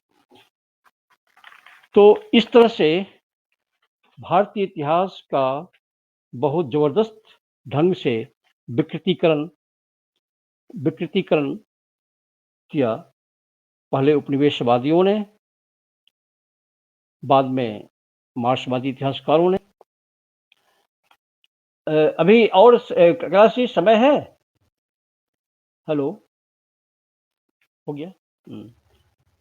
हेलो। आज़ादी के बाद एक इतिहासकार हुए सर्वपल्ली गोपाल। उन्होंने देश के प्रथम प्रधानमंत्री नेहरू जी को सलाह दी। उन्होंने बायोग्राफी भी लिखी नेहरू जी की कई वॉल्यूम्स में। उन्होंने सलाह दिया कि भारत में हिंदू सांप्रदायिकता से अधिक खतरा जी जी जी है। अच्छा, ठीक है जी, है समय है, आप बोलिए सर। ओके। पीछे जनता उसमें ये मार्क्सवादी इतिहासकारों का जो मेन एजेंडा था वो था एस्टैब्लिशमेंट के खिलाफ, जो पुरातन व्यवस्था है उसके खिलाफ लोगों को उकसाना, अनावश्यक उकसाना। ठीक है, जहाँ शोषण हो रहा है, अन्याय हो रहा है, उसके खिलाफ आवाज उठानी ही चाहिए। अगर हमारे किसी समाज के किसी वर्ग के लोगों के साथ अन्याय हुआ है तो उसकी आवाज उठनी चाहिए, लेकिन उसमें एक तर्क और तथ्य के आधार पर होनी चाहिए, तो झूठ के आधार पर नहीं होना चाहिए था, जो इन लोगों ने किया। बिना भारतीय शास्त्रों का अध्ययन किए हुए बहुत कुछ दे दिया। उन्होंने कह दिया कि हिंदू शासक जो थे वो स्वेच्छाचारी थे, शोषक थे, और यहाँ तक कि कहा कि जो मोहम्मद गजनी का जो आक्रमण हुआ था वो धर्म परिवर्तन उसका उद्देश्य नहीं था, बल्कि जो मोहम्मद गजनी और गौरी का आक्रमण जो था भारत के वंचितों की मुक्ति का द्वार खोलने के लिए हुआ था। अब इतिहास के जो यहाँ विद्वान बैठे हैं वो तो समझते ही होंगे, जो सामान्य ज्ञान जिसको इतिहास का, भारतीय समाज का, भारत का होगा, वो भी समझ सकते हैं वो कितनी सच्चाई इसमें हो सकती है। उन्होंने, मार्क्सवादी इतिहासकारों ने एक स्ट्रेटजी अपनाई कि अपने द्वारा कहे गए झूठ भ्रामक तथ्यों को कैसे प्रामाणिक बनाया जाए, इसके लिए झूठ कई तरह के स्ट्रेटजी थे। उसमें एक था कि जो दलित, वंचित, जो पिछड़े हैं, शोषित हैं, जिनकी दशा वाकई अच्छी नहीं है, जिसके लिए सरकार अब सोच रही है, कर भी रही है, बहुत कुछ हुआ है, काफ़ी सुधार भी हुआ है, लेकिन अभी भी कुछ है, मैं मानता हूँ ये है और हटना चाहिए। एक समतामूलक समाज की स्थापना होनी चाहिए। लेकिन इन लोगों ने घड़ियाली आंसू बहाना शुरू किया। उनका उद्देश्य था उनको उकसाना, था नहीं, है अभी भी उकसाना। कहीं भी किसी भी कोई भी मुद्दा हो जाए, कोई राजनीतिक राष्ट्रीय मुद्दा होगा, उसमें आप देखेंगे कि किसी न किसी कम्युनिस्ट हिस्टोरियंस का कोई एक ट्वीट आ जाता है या कुछ लिख के दे देंगे कि ऐसा हुआ, ऐसा हुआ, ताकि जानते हैं कि वो विद्वान हैं, उनकी बातों पर लोग भरोसा करेंगे। और उन्होंने हिंदू राष्ट्रवाद का मिथ्या प्रचार करके लोगों में खौफ पैदा की कि हिंदू राष्ट्रवाद है, हिंदू शासन हो जाएगा, ये हो जाएगा, आपको भगा दिया जाएगा। इस तरह के जो बात राजनीतिज्ञों द्वारा कही जाती है, उनको एक बौद्धिक, एक ऐतिहासिक बौद्धिकता के द्वारा उनको समर्थन दिया इन लोगों ने। इससे बहुत हानि हुई। फिर देखिए, मेन थ्योरी यह है कि मार्क्सवादी इतिहासकार, चूंकि मार्क्स के विचारों से प्रभावित हैं, उन्हीं से प्रेरित होकर लिखते हैं। मार्क्स बहुत ही बड़े क्रांतिकारी विचारक हुए, और जैसा मैंने बताया था, जब हम लोग बीए एमए में पढ़ते थे तो मार्क्सिस्ट साहित्य बहुत ही सस्ते दाम, सस्ती कीमत में वहाँ मिल रहा था।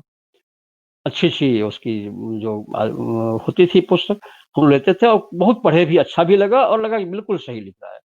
उसमें डायलेक्टिक मटेरियलिज्म है या क्लास स्ट्रगल है या एस्थेटिक मोड ऑफ प्रोडक्शन है, जो मार्क्स का सिद्धांत है, उन्हीं सिद्धांतों के आलोक में इसने भारत का इसका वर्णन कर दिया, भारतीय समाज, भारतीय इतिहास सब वर्णन कर दिया।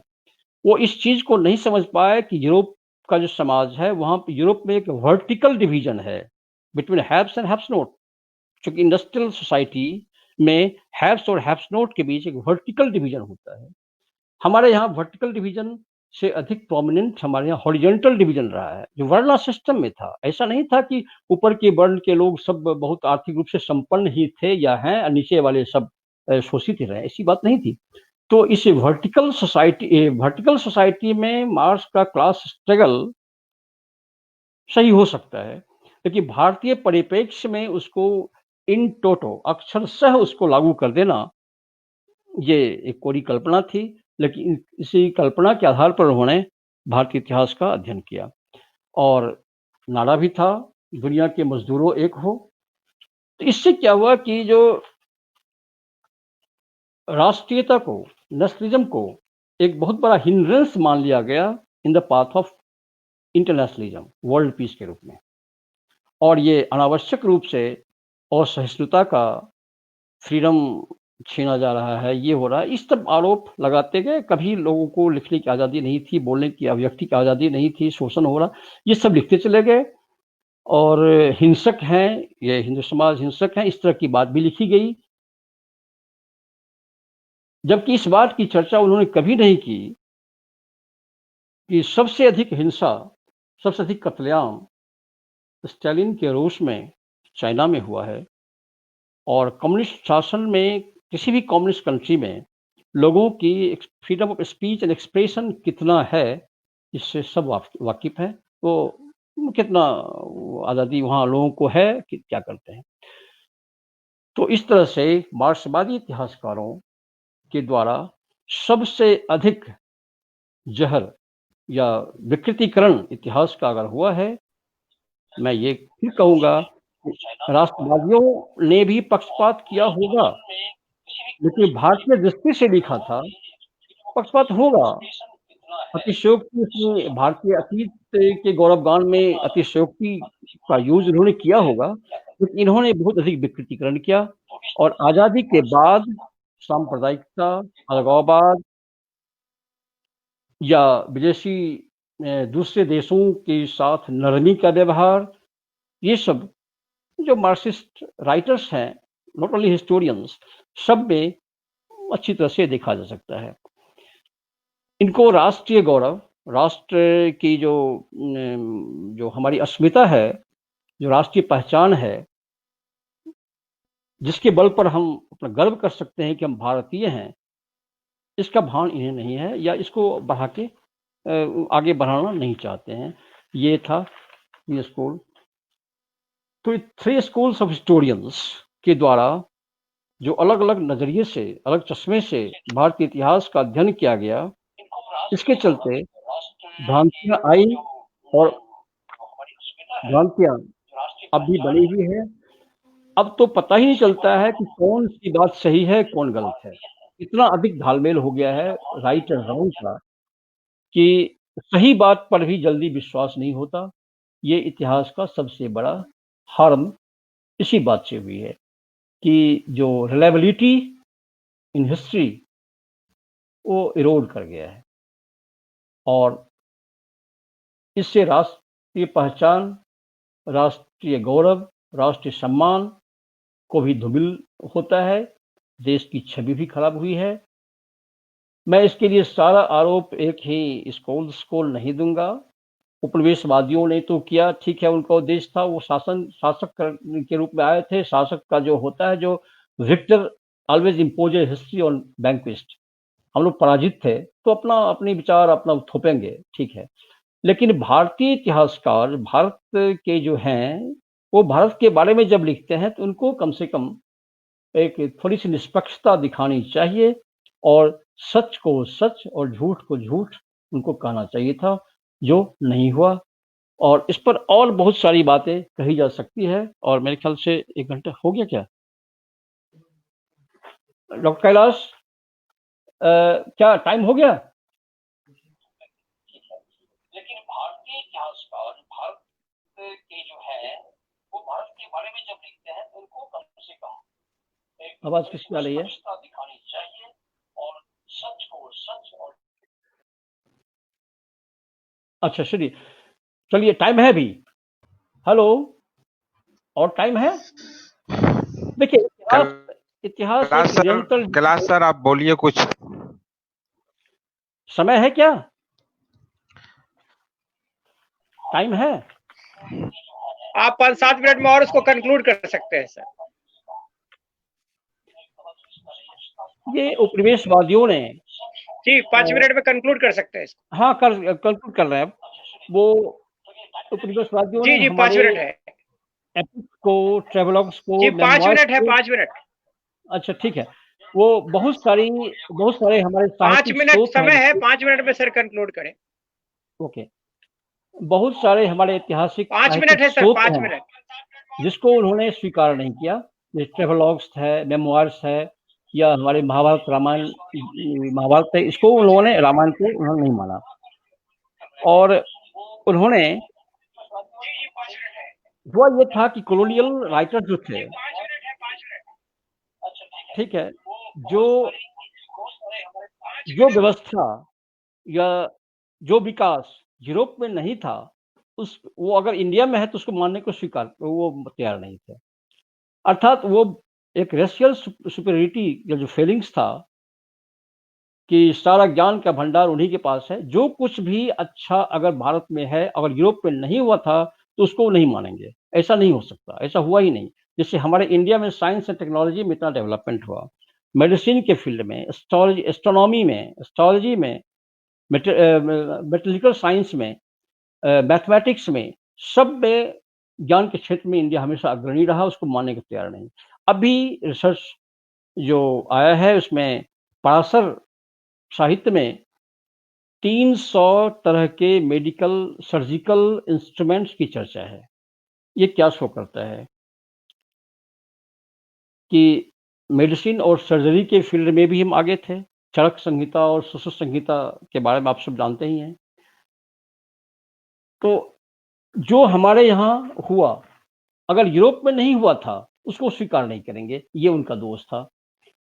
मार्क्सवादियों का दोष ये रहा कि इन्होंने हर चीज को एक मैटर डायलेक्टिक्स के रूप में ही देखा, कि उन्होंने कहा कि जो भी मोटिवेटिंग फैक्टर्स हैं, जो थेसिस, एंटीथेसिस, सिंथेसिस, इसमें जो मूविंग फैक्टर होता है, जो मोटिवेट करता है, वो परिवर्तन जिससे आती है, उसके पीछे a one and only one factor is matter, economy.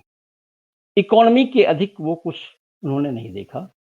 उन्होंने संस्कृति, जो कुछ नॉन मटेरियल थिंग्स है, उसका क्या इंपॉर्टेंस है, ह्यूमन वैल्यूज है, लव, अफेक्शन और जो सहयोग की भावना है, इसको नहीं, वो संघर्ष पर अधिक बल दिया। सहयोग नहीं, संघर्ष पर बल दिया। सामंजस्य नहीं, वो हमेशा कॉन्फ्लिक्ट की बात करते रहे कि जो हैव्स के साथ संघर्ष होगा, हैव्स नॉट उसको ऑक्यूपाई करेगा।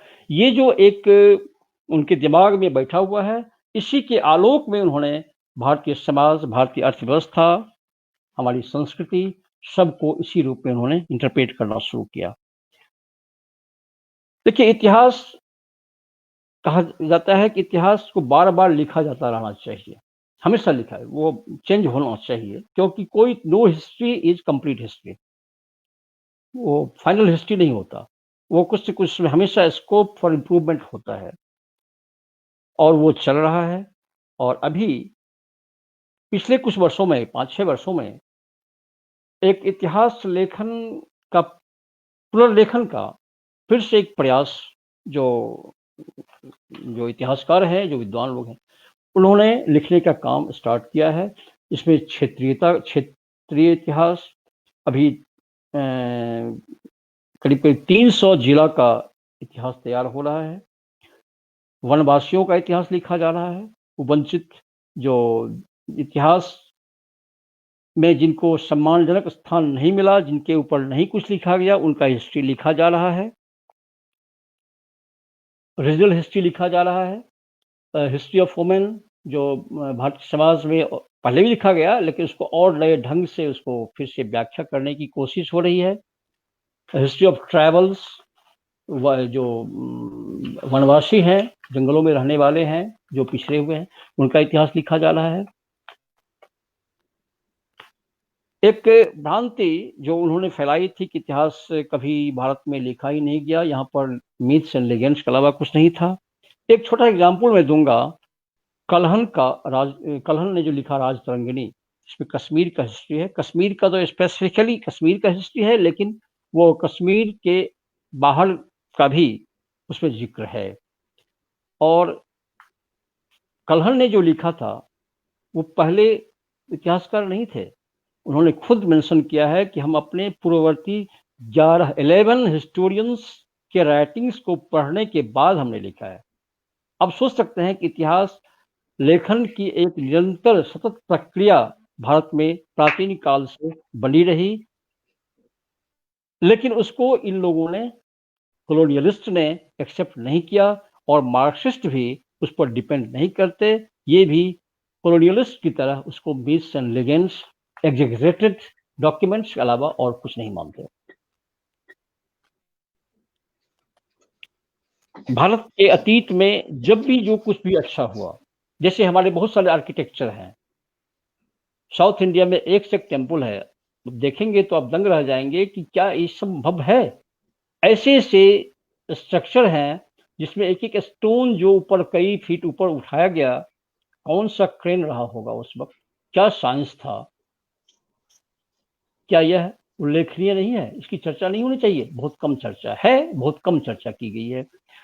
अब हड़प्पन कल्चर, जो इंडस वैली सिविलाइजेशन था, उसमें जो एडवांस जो टाउन प्लानिंग सिस्टम था, ड्रेनेज सिस्टम था, वेल कवर्ड ड्रेन्स थे, या uniform weights and measures in ratio of 1:2:4:8:16, ये रेशियो जो था, इसमें पूरे एक बड़े बृहद क्षेत्र में एक यूनिफॉर्म वेट्स एंड मेजर्स का होना बहुत बड़ी बात थी।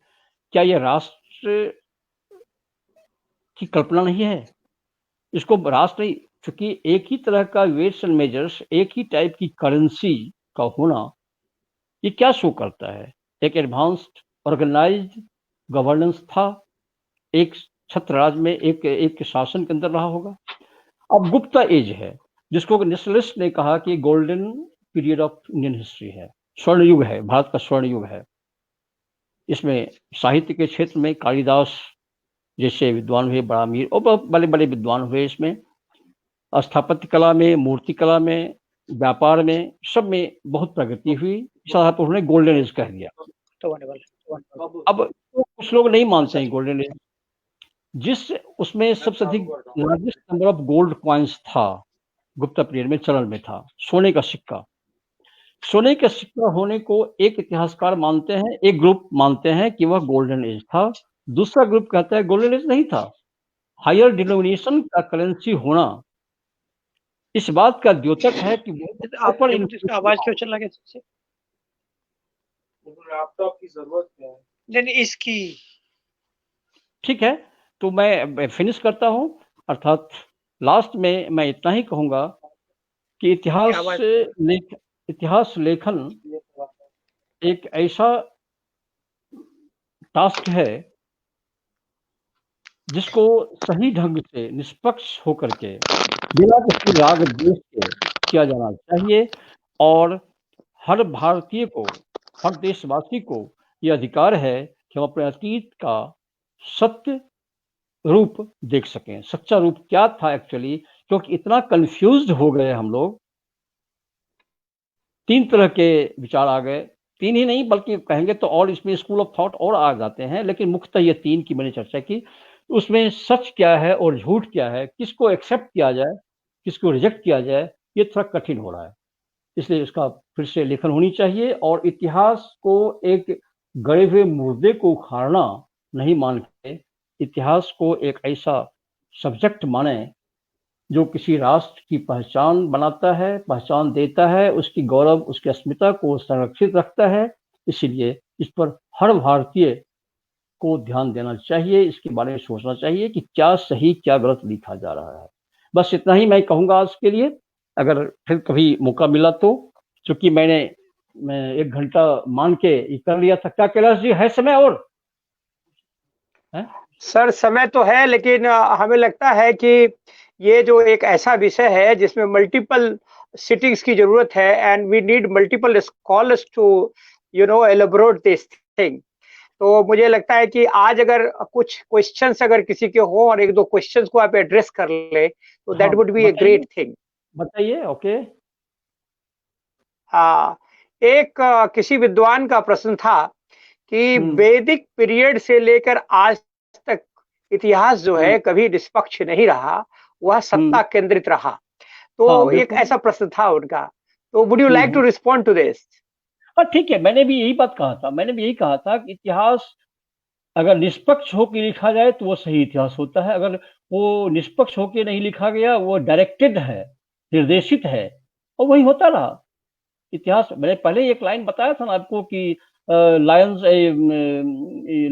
until the lions have their own historians, the tale of hunting will always glorify the hunter।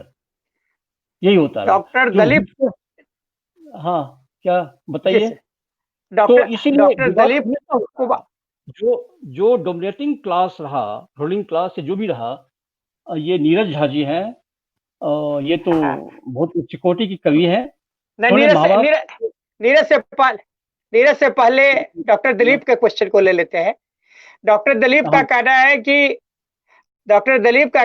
कि Akbar was king, why not Maharana Pratap?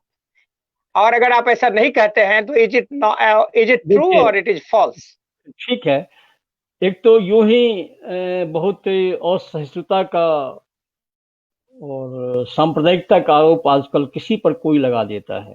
हालांकि मैं इससे अलग हूं, मेरा कोई पार्टी पुलिस मतलब नहीं है। जो डॉक्टर दिलीप ने जो प्रश्न पूछा है, मैंने उसको इशारे में कह दिया कि राष्ट्रीय। अच्छा, नीरज का प्रश्न। मैंने कहा शिवाजी और महाराणा प्रताप को जिसको इतिहास में समुचित स्थान नहीं मिला। Akbar certainly Akbar was a great ruler, no doubt. जो और मुस्लिम शासक हुए टर्क, अफगान्स और मुगल्स में, उसमें सबसे अधिक, तो इसलिए उसको राष्ट्रीय सम्राट भी कहा गया। I don't object to it, yes he was national monarch. लेकिन महाराणा प्रताप की उपेक्षा हो जाना और अकबर को फुल्ली एक लिबरल, एक सेकुलर मान लेना, जबकि चित्तौड़ में 30,000 का कत्लेआम हुआ और महाराणा प्रताप को वो जगह नहीं दिया जाना, ये निष्पक्षता का अभाव यही तो आती है। फिर नीरज जी का प्रश्न है कि महाभारत को या ऐसे ग्रंथ को इतिहास माने या सिर्फ साहित्य। यही तो बात हुई। अगर आप कॉलोनियलिस्ट के व्यूज को सब्सक्राइब करेंगे तो कॉलोनियलिस्ट तो उसको एक लिटरेचर ही नहीं, वो एक मिथिक, एक मिथ मानते हैं, एक साहित्य से अधिक कुछ नहीं मानते हैं, नहीं मानेंगे। लेकिन हमारे जो राष्ट्रीय चिंतक, राष्ट्रीय इतिहासकार हुए, नेशनल स्कूल ऑफ हिस्टोरियंस, को तो महाभारत और रामायण को बहुत इंपॉर्टेंट सोर्स मानते हैं। बल्कि रामायण में, क्योंकि देखिए इतिहास का अध्ययन, इतिहास में अतीत का अध्ययन वर्तमान परिप्रेक्ष्य में भविष्य के निर्माण के लिए होता है। तो रामायण और महाभारत जो है वो नीति धर्म की बात करता है। धर्म मीन्स नॉट ये पूजा पाठ और ये मंत्र जाप, ये धर्म नहीं। धर्म मीन्स जो सही मार्ग पर, सदमार्ग पर चलने का जो नैतिक जो गाइडलाइंस है, दैट इज धर्म। और धर्म की बात जो महाभारत और रामायण में है, या रामायण में जो राम राज्य की कल्पना है, था नहीं था, ये सब छोड़ दीजिए इन बातों को।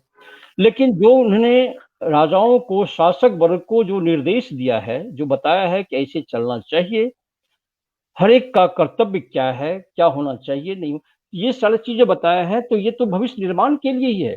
और वो वर्तमान को सुधार सकता है, भविष्य का, एक अच्छे भविष्य का निर्माण कर सकता है। तो हम राष्ट्रवादी इतिहासकार जो हुए, अगर भारतीय दृष्टि से हम इतिहास का अध्ययन करेंगे तो Ramayana and Mahabharata was certainly authentic source of history. ये इतिहास है। सर इस बारे में मैं एक बात कहना चाहता हूँ कि मैं जब कल्चर मिनिस्ट्री में था तो मेरे पास एक प्रोजेक्ट था रामायण महाभारत पे, और उसमें ये आया था कि इति शब्द जो है, इतिहास शब्द जो है सो सबसे प्रथम बार महाभारत और रामायण के लिए आया है। और ये दो ग्रंथ हैं जो पूरे जीनियोलॉजी को कंटेन करते हैं और स्थान को भी रेफरेंस करते हैं, इसलिए इनको इतिहास मानने में कोई चूक नहीं होनी चाहिए, इतिहास ही है। लेकिन मैं नीरज जी से यह कहता हूँ, ये मेरा अपना विचार है जो मैंने और लोगों से रेफर किया। देखिए, मैंने पहले कहा ना कि इतिहास को यूरोपियंस ने history, HIS story, his story, his means ruling elites, rulers का इतिहास, रूलर्स स्टोरी, रूलर्स का जो एलिट है, रूलिंग एलिट्स है। और हम हिस्ट्री को मानते हैं इतिहास, इति प्लस मतलब बीती, इति मतलब बीती, हास मतलब कथा, बीती हुई घटना, एज इट जैसा है, दैट मीन्स कि जो कुछ द वे इट वाज। तो हमारे इतिहास की अवधारणा जो है वह यूरोपियन हिस्ट्री की अवधारणा से ज्यादा व्यापक है, ज्यादा प्रामाणिक है।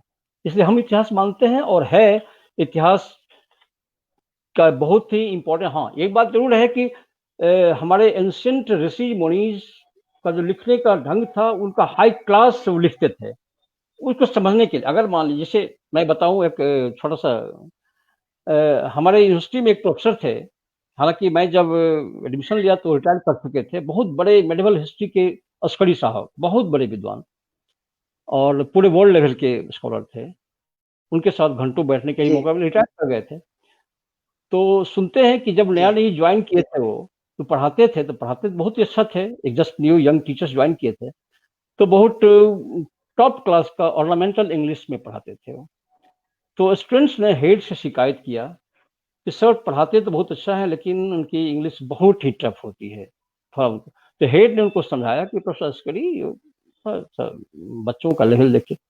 तो उनका ये कहना था कि अगर उनका लेवल अगर लो है तो अपना लेवल हाई करे, मैं अपना नीचे क्यों करूं। वही बात है कि हमारे रामायण महाभारत, क्या बात, जिस शब्द में, जिस तरह से एक लिटरेरी एक फॉर्म में उन्होंने डिस्क्राइब किया, उसको समझने की शक्ति उनमें नहीं है। इसका अर्थ ये नहीं कि उन्होंने गलत लिखा, वो नहीं समझ पाए तो उनकी कमजोरी है। यही तो मैंने पहले भी कहा कि उनकी दृष्टि ही इतनी व्यापक नहीं है कि भारतीय लेखन को, भारतीय मंशा को, इसके हमारे विचारों को वो समझ नहीं पाए। तुम क्या कहेंगे आप? ऋग्वेद की एक पंक्ति है, एक छोटा 4-5 वर्ड की एक पंक्ति है जिसे बहुत बड़ी बात कही गई है। अब उसको वो नहीं समझ पाए, वो उसी पंक्ति को एक पेज एक पैराग्राफ लिखेंगे तो तभी समझ पाएंगे, तो उनकी कमी है। यही तो था, ये भारत जगत गुरु क्यों कहा गया? सूत्र को नहीं समझ पाते, सूत्र को हम कैप्सूल फॉर्म में, हम गागर में सागर भरने की क्षमता हमारे में थी, है, उनमें नहीं है। वो ज्यादा लिख करके कम समझते हैं, हम कम लिख के ज्यादा समझते हैं। अब अयंग निजः परोवेति गणना रघुचेर साम, क्या है ये? या आनो भद्रा कृतवो यंतु विश्वतः, इस तरह के एक सूत्र वाक्य हैं। एक सूत्र में बहुत कुछ कही जा सकती है, इसमें जो इसी को कहने के लिए उनको बहुत कुछ कहना पड़ेगा। इसलिए ये इतिहास है, एग्जेजरेटेड भी नहीं इसको मानेंगे, उनका हाई क्लास लिटरेचर था। इसको समझने की शक्ति बढ़ाएं, उनको समझ में आ जाएगी और आएगी। अब समय आ रहा है कि उनको समझना पड़ेगा, अपना जो दृष्टिकोण बदलना पड़ेगा। और कोई प्रश्न है? क्या पॉसिबल है कि इतिहास सत्ता से हटकर लिखा सकता है? देखिए, इतिहास, वर्तमान इतिहास तो होता है अतीत के लिए। इनका ये प्रश्न है कुंदन राय जी का, क्या पॉसिबल है कि इतिहास सत्ता से हटकर लिखा जा सकता? इतिहास तो मुख्य रूप से वर्तमान समय के बारे में, देखिए इतिहास मुख्यतः अतीत के बारे में होता है, लेकिन वह वर्तमान के परिप्रेक्ष्य में लिखा जाता है और भविष्य के निर्माण के लिए लिखा जाता है। इससे तीनों में एक जो सेतु का काम करता है, ये वर्तमान और अतीत के बीच एक सेतु का, पहले ही जिसे यशकार ने कहा था, यशकार ने यही कहा था ना कि अतीत और वर्तमान के बीच निरंतर चलने वाले संवाद को इतिहास कहते हैं। अब इतिहास यही है, एक बड़ा दृष्टांत है इसमें कि जैसे कोई मछुआरा, एक फिशरमैन मार्केट में मछली सेल करता है, उसमें कई तरह की मछली, डिफरेंट वेराइटीज की फिश उसके पास हैं। एक ग्राहक आता है, अपनी पसंद से मछली ले जाता है, जाकर उसको काट छांट के साफ करके उसको अपना फ्राई करके अपना खाता है वो। तो जब मछली खाता है तो उस वक्त उस मछली का शेप एंड साइज या उसका जो चीज है या उसका जो कौन सी मछली है ये पता नहीं चलता, वो स्वाद देखता है। वही बात है कि इतिहास निष्पक्ष लिखा जाना चाहिए, स्रोत कहीं से भी हो, प्रामाणिक हो। अगर महाभारत और रामायण को हम स्रोत मानते हैं तो इसका ये नहीं है कि महाभारत रामायण में जो कह दिया गया वो अपाठ्य है। उसमें जो कहा गया उसको कोलैबोरेट करेंगे हम सोर्सेस से, आर्कियोलॉजिकल से या दूसरे अन्य जगह कहीं है, उससे कोलैबोरेट करके हम देखेंगे कि वो हो सकता है कि 50-100 बातों में 2-4-10 ऐसे भी हों जो एक जगह मिल रहा है, दूसरी जगह उसका कहीं कोलैबोरेट नहीं हो रहा है, ऑथेंटिकेट नहीं हो पा रहा है, उसको नहीं लेंगे। इससे इतिहास थोड़ी सावधानी बरतनी होगी। जो डिफरेंट सोर्सेस से जो कॉमन पॉइंट्स निकलता है उसको माना जाएगा। तो ये पॉसिबल है या नहीं है, इसके दो पहलू हैं। लिखने के लिए तो आप स्वतंत्र हैं, भारत में अभिव्यक्ति की आजादी है, आप कुछ भी लिख सकते हैं, लिखिए आप। लेकिन राजस्व मिलना, स्टेट स्पॉन्सरशिप, किसी तरह का हेल्प मिल जाना, अगर ये हो जाए तो थोड़ी सुविधा होती है, उसका चरण होता है। आप इतिहास लिख लेंगे, आपका टेक्स्ट बुक में प्रिस्क्राइब नहीं होगा, आपकी बुक पॉपुलर नहीं होगी, आपका शेयर कम होगा, आप कब तक घर से जमीन बेच करके इतिहास लिखते रहेंगे, ये प्रॉब्लम होती है। लेकिन लिखने की आप लिख सकते हैं, कोई दिक्कत नहीं। जी, और कोई प्रश्न है कैलाश जी? कैलाश जी? ठीक है सर, तो जी सर, इसको कंक्लूड करते हैं सर। और मैं केवल यही कहना चाहता हूँ, thank you so very much for coming to folk brain page. और ये भी कहना चाहता हूँ कि इस तरह के व्याख्यानों का यह प्रारंभ है, यह अंत नहीं है। और इस पर और भी सारे विद्वानों को हम बुलाएंगे और हर एक जो हमारा व्याख्यान होता है उसको हम लोग लगभग 30,000 लोगों के पास जाते हैं और उसमें सारे मत और अभिमत के लोग होते हैं, उनके विचार को हम देखते हैं, उसको केयरफुली वॉच करते हैं, क्योंकि इसको हम टोटल एकेडमिक कल्चरल पेज बनाते हैं। और आपने जो आर्यनाइजेशन थ्योरी की बात शुरू की थी, तो मैं बताऊं कि 1960 के आसपास जयशंकर प्रसाद ने कहा था, मैं यही, मेरी जननी यही, मेरी पलना यही, हम यही के थे, हम कहीं से नहीं। और रही बात फोक ब्रेन की, तो हमारे गुरुजी कहा करते थे, even if you can't save your life the way you want, at least try as much as you can. तो हम कुछ करें या ना करें, एक प्रयास तो कर ही सकते हैं कि लोगों को जगाए, उत्तिष्ठता, जागृता, और हम एक और उसमें हम लोगों को निवेदन करें कि आए और हम इतिहास की पुनर्व्याख्या करें, इतिहास के पुनर्लेखन की ओर बढ़ें, जो हमसे गलती हुई है उस गलती को करेक्ट करें, और यह भी ध्यान रखें कि हम उत्साह में हम भी वही काम ना करें जो औरों ने किया है। तो हमें भी बहुत ही गंभीरता से इस बात को लेनी है। और इसके साथ ही अपने सभी लोगों को बहुत बहुत धन्यवाद। ये बहुत खुशी की बात है कि हमारे लोग हमसे जुड़े रहते हैं, बहुत प्रिय मित्र वगैरह जुड़ गए हैं, और ये हमें बहुत अच्छा लगता है। हमें रोज नए मित्रों का सानिध्य मिलता है, और आप जैसे विद्वानों का सानिध्य मिलता है। आपको आने के लिए धन्यवाद, सभी मित्रों को सुनने के लिए धन्यवाद। फोक ब्रेन पेज से जुड़े। और कल स्वामी जी, कल एक मिनट सर, कल सहजानंद सरस्वती पे जो उनका दर्शन है, और दर्शन में खासकर जो सहजानंद सरस्वती का जो पांडित्य है, उनका जो संन्यास का जो रूप है, उसकी व्याख्या करने के लिए एक दंडी स्वामी आएंगे, और वही हमारा फोक ब्रेन का समय होता है 6 बजे। हम आप सारे लोगों को निवेदन करते हैं, आइए आप बताएं सर। जहाँ साहब आप हैं, चले गए? एक प्रक्रिया है, और इतिहास लेखन भी एक, नहीं मैं हूँ, भारतीय इतिहास लेखन भी एक चलने वाली प्रक्रिया है। फाइनल हिस्ट्री नहीं लिखा गया है, इसलिए बहुत कुछ करने की जरूरत है। लिखा जा रहा है, लिखा जाता रहेगा, और आपका प्रयास जो हर विधा से आप जो इस तरह के विचार यहाँ रखवा रहे हैं, ये बहुत ही सराहनीय है, और मैं आपको शुभकामना देता हूँ। और साथ यहाँ जितने भी लोगों ने 1 घंटा मेरे लेक्चर को सुना, उन सबों 1 घंटा 37 मिनट। अरे बाप, थैंक यू सर। ठीक है, धन्यवाद। Thank you sir, thank you Jha sahab, thank you everybody, thank you from folk brain, and thank you Mukesh for adding अस।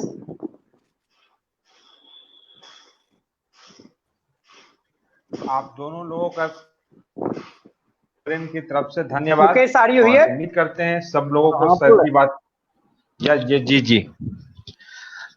तो आप सभी दर्शकों को फोक ब्रेन की तरफ से धन्यवाद। आप लोगों ने सर को सुना, और काफी जो सर का विषय था भारतीय इतिहास में फैली भ्रांतियां, उस पे सर ने अपना बहुत सारा क्लियर किया स्टैंड, और आप लोग भी सहमत होंगे सर की बातों से। तो हम आज का यहीं पे सेशन को समाप्त करते हैं, और कल हम फिर एक नए मेहमान के साथ आगे 6 बजे। तो stay tune folk brain. Thank you. Thank you ji sir, thank you. Thank you.